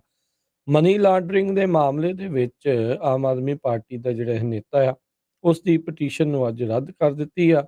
ਉਹਨਾਂ ਦੇ ਉੱਤੇ ਐਨਫੋਰਸਮੈਂਟ ਡਾਇਰੈਕਟੋਰੇਟ, ਜਿਸ ਨੂੰ ਈਡੀ ਆਖਿਆ ਜਾਂਦਾ ਆ, ਪਿਛਲੇ ਸਾਲ ਦੀ 20 ਮਈ ਤੋਂ ਉਹਨਾਂ ਨੇ ਗ੍ਰਿਫਤਾਰ ਕੀਤਾ ਆ। ਤਿਹਾੜ ਦੀ ਜੇਲ੍ਹ ਦੇ ਵਿੱਚ ਇਸ ਨੂੰ ਬੰਦ ਕਰਕੇ ਰੱਖਿਆ ਆ। ਜੈਨ ਦੇ ਉੱਤੇ ਇਹ ਦੋਸ਼ ਆ ਵੀ ਉਹਨੇ 4 ਕੰਪਨੀਆਂ ਦੇ ਜ਼ਰੀਏ ਜਿਹੜੀ ਮਨੀ ਲਾਂਡਰਿੰਗ ਆ ਉਹ ਕੀਤੀ ਆ, ਉਹ ਉਸ ਦੇ ਉੱਤੇ ਦੋਸ਼ ਨੇ। ਜਦੋਂ ਇਹ ਅੰਦਰ ਗਿਆ ਸੀ, ਉਸ ਤੋਂ ਬਾਅਦ ਦੇ ਵਿੱਚ ਮਸਾਜ ਹੁੰਦਿਆਂ ਦੀ, ਰੋਟੀ ਖਾਂਦਿਆਂ ਦੀ, ਲੱਤਾਂ ਘੁੱਟਦਿਆਂ ਦੀ ਇਹਦੀ ਵੀਡੀਓ ਜਿਹੜੀਆਂ ਬੜੀਆਂ ਵਾਇਰਲ ਹੋਈਆਂ ਸੀਗੀਆਂ, ਵੀ ਹੈ ਤਾਂ ਇਹ ਕੈਦੀ, ਪਰ ਇਹਨੂੰ ਜਿਹੜੀ ਸਹੂਲਤ ਆ ਉਹ ਬੜੀ ਸ਼ਾਨਦਾਰ ਜਿਹੜੀ ਅੰਦਰ ਮਿਲ ਰਹੀ ਆ, ਲੱਗ ਨਹੀਂ ਸੀ ਰਿਹਾ। ਕਹਿੰਦੇ ਵੀ ਉਹ ਅੰਦਰੋਂ ਹੀ ਕੁਝ ਸਮਾਂ ਤਾਂ ਉਹਨੇ ਅੰਦਰੋਂ ਹੀ ਆਪਾਂ ਨੂੰ ਪਤਾ ਆ ਵੀ ਕੰਮ-ਕਾਜ ਆ ਉਹ ਚਲਾਈ ਰੱਖਿਆ ਸੀਗਾ। ਸੋ ਹਾਲ ਦੀ ਘੜੀ ਉਸ ਨੂੰ ਕੋਈ ਰਾਹਤ ਨਹੀਂ ਮਿਲੀ। ਦਿੱਲੀ ਹਾਈ ਕੋਰਟ ਨੇ ਵੀ ਇਸ ਦੀ ਜ਼ਮਾਨਤ ਦੀ ਅਰਜੀ ਨੂੰ ਰੱਦ ਜਿਹੜਾ ਆ ਉਹ ਕਰ ਦਿੱਤਾ ਹੈਗਾ ਆ। ਅਗਲੀ ਜਿਹੜੀ ਆਪਾਂ ਗੱਲ ਕਰਦੇ ਜਾਈਏ, ਤਾਂ ਆਪਾਂ ਦੇਖ ਹੀ ਰਹੇ ਹਾਂ ਵੀ ਕਿਸ ਤਰੀਕੇ ਦੇ ਨਾਲ ਜਿਹੜੇ ਫਸਲੀ ਬਟੇਰੇ ਜਿਨ੍ਹਾਂ ਨੂੰ ਆਖਿਆ ਜਾਂਦਾ ਆ, ਉਹ ਮੌਕਾ ਲੱਗਦਿਆਂ ਹੀ ਛਾਲਾਂ ਮਾਰਦੇ ਨੇ। ਜਿੱਥੇ ਇੱਕ ਸਿਆਸੀ ਪਾਰਟੀ ਨੂੰ ਛੱਡ ਕੇ ਦੂਜੀ ਦੇ ਵਿੱਚ ਜਾਂਦੇ ਨੇ, ਇਸੇ ਹੀ ਜਿਹੜੇ ਆ ਉਹ ਆਸ ਦੇ ਵਿੱਚ ਵੀ ਕੋਈ ਨਾ ਕੋਈ ਅਹੁਦਾ ਜਾਂ ਪਾਰਟੀ ਟਿਕਟ ਆ ਜਿਹੜੀ ਉਹਨਾਂ ਨੂੰ ਮਿਲੂਗੀ। ਹੁਣ ਜਿਹੜੇ ਸੁਸ਼ੀਲ ਰਿੰਕੂ ਦੀ ਆਪਾਂ ਪਹਿਲਾਂ ਵੀ ਗੱਲ ਕਰ ਹਟੇ ਹਾਂ ਵੀ ਜਲੰਧਰ ਦੀ ਜਿਹੜੀ ਲੋਕ ਸਭਾ ਦੀ ਜਿਮਨੀ ਚੋਣ ਹੋਣੀ ਆ, ਉਸ ਦੇ ਵਿੱਚ ਸੁਸ਼ੀਲ ਰਿੰਕੂ ਓਵਰਨਾਈਟ ਆਏ, ਤੇ ਉਹ ਆਮ ਆਦਮੀ ਪਾਰਟੀ ਦੇ ਵਿੱਚ ਉਹਨਾਂ ਨੂੰ ਕੱਲ ਜਿਹੜਾ ਆ ਉਹ ਸ਼ਾਮਿਲ ਕੀਤਾ ਗਿਆ। ਤਾਂ ਰਾਤ ਪੈਂਦਿਆਂ ਹੀ ਉਸ ਤੋਂ ਬਾਅਦ 'ਚ ਅਗਲੇ ਦਿਨ ਉਹਨਾਂ ਨੂੰ ਉਮੀਦਵਾਰ ਜਿਹੜਾ ਆ ਉਹ ਐਲਾਨ ਦਿੱਤਾ ਗਿਆ।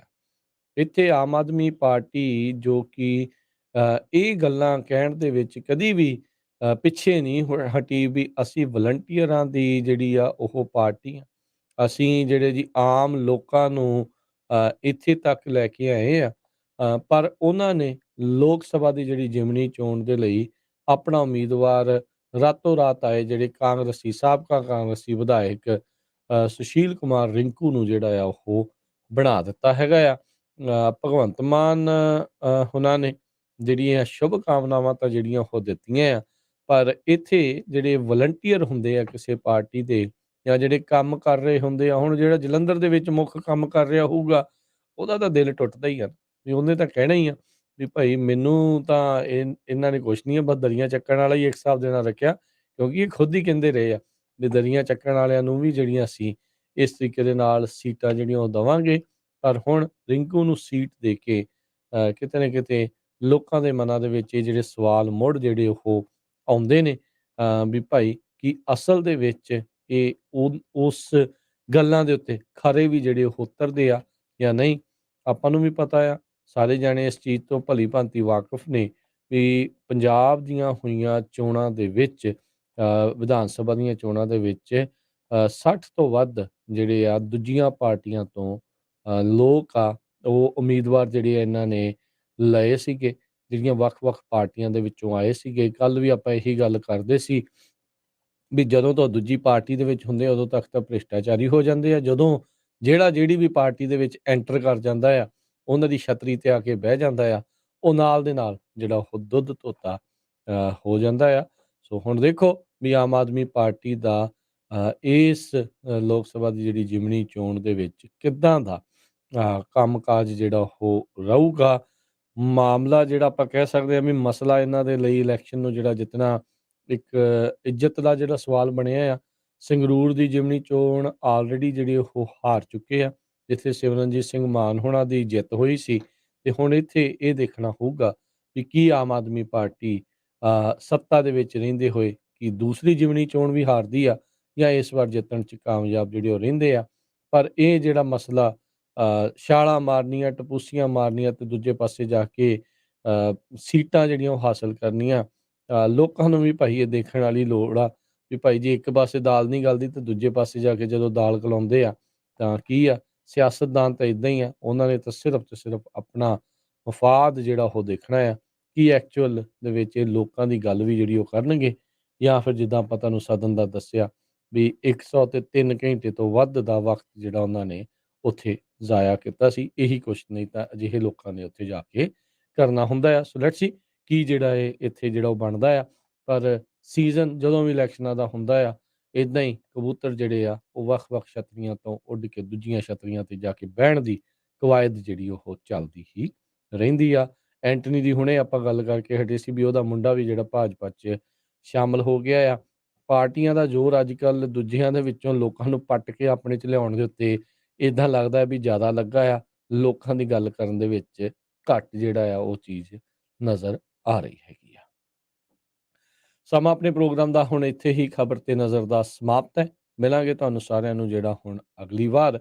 ਹੁਣ ਇਸ ਤੋਂ ਬਾਅਦ 'ਚ 9 ਤੋਂ 10 ਵਜੇ ਦੇ ਦਰਮਿਆਨ ਪ੍ਰੋਗਰਾਮ ਪੇਸ਼ ਕੀਤਾ ਜਾਊਗਾ ਅਪਡੇਟ ਅਮਰੀਕਾ। ਅੱਜ ਵੀਰਵਾਰ ਦਾ ਪ੍ਰੋਗਰਾਮ, ਸੋ ਉਸ ਦੇ ਵਿੱਚ ਆਪਾਂ ਟਰੱਕਿੰਗ ਇੰਡਸਟਰੀ ਦੇ ਨਾਲ ਜੁੜੀਆਂ ਅਹਿਮ ਖਬਰਾਂ, ਅਹਿਮ ਗੱਲਾਂ ਜਿਹੜੀਆਂ ਉਹ ਕਰਾਂਗੇ। ਸੋ ਜਿਹੜੇ ਟਰੱਕਰਸ ਸੁਣ ਰਹੇ ਆ, ਦੇਖ ਰਹੇ ਆ, ਉਹ ਵੀ ਜੁੜੇ ਰਹਿਣ ਇੱਦਾਂ ਹੀ। ਤੁਸੀਂ ਵੀ ਆਪਣੇ ਜਿਹੜੇ ਸਵਾਲ ਆ ਉਸ ਪ੍ਰੋਗਰਾਮ ਦੇ ਵਿੱਚ ਟਰੱਕਿੰਗ ਬਾਬਤ ਉਹ ਪੁੱਛ ਸਕੋਗੇ। ਹੁਣ ਲੈਂਦੇ ਆ ਇੱਥੇ ਹੀ ਇਜਾਜ਼ਤ। ਪ੍ਰੋਗਰਾਮ ਖਬਰ ਤੇ ਨਜ਼ਰ ਦੀ ਸਮਾਪਤੀ ਆ। ਮੇਰੇ ਵੱਲੋਂ ਵੀ ਸਭ ਨੂੰ ਪਿਆਰ ਭਰੀ ਸਤਿ ਸ੍ਰੀ ਅਕਾਲ। ਸੁਣਦੇ ਰਹੋ, ਦੇਖਦੇ ਰਹੋ ਪੰਜਾਬੀ ਰੇਡੀਓ USA।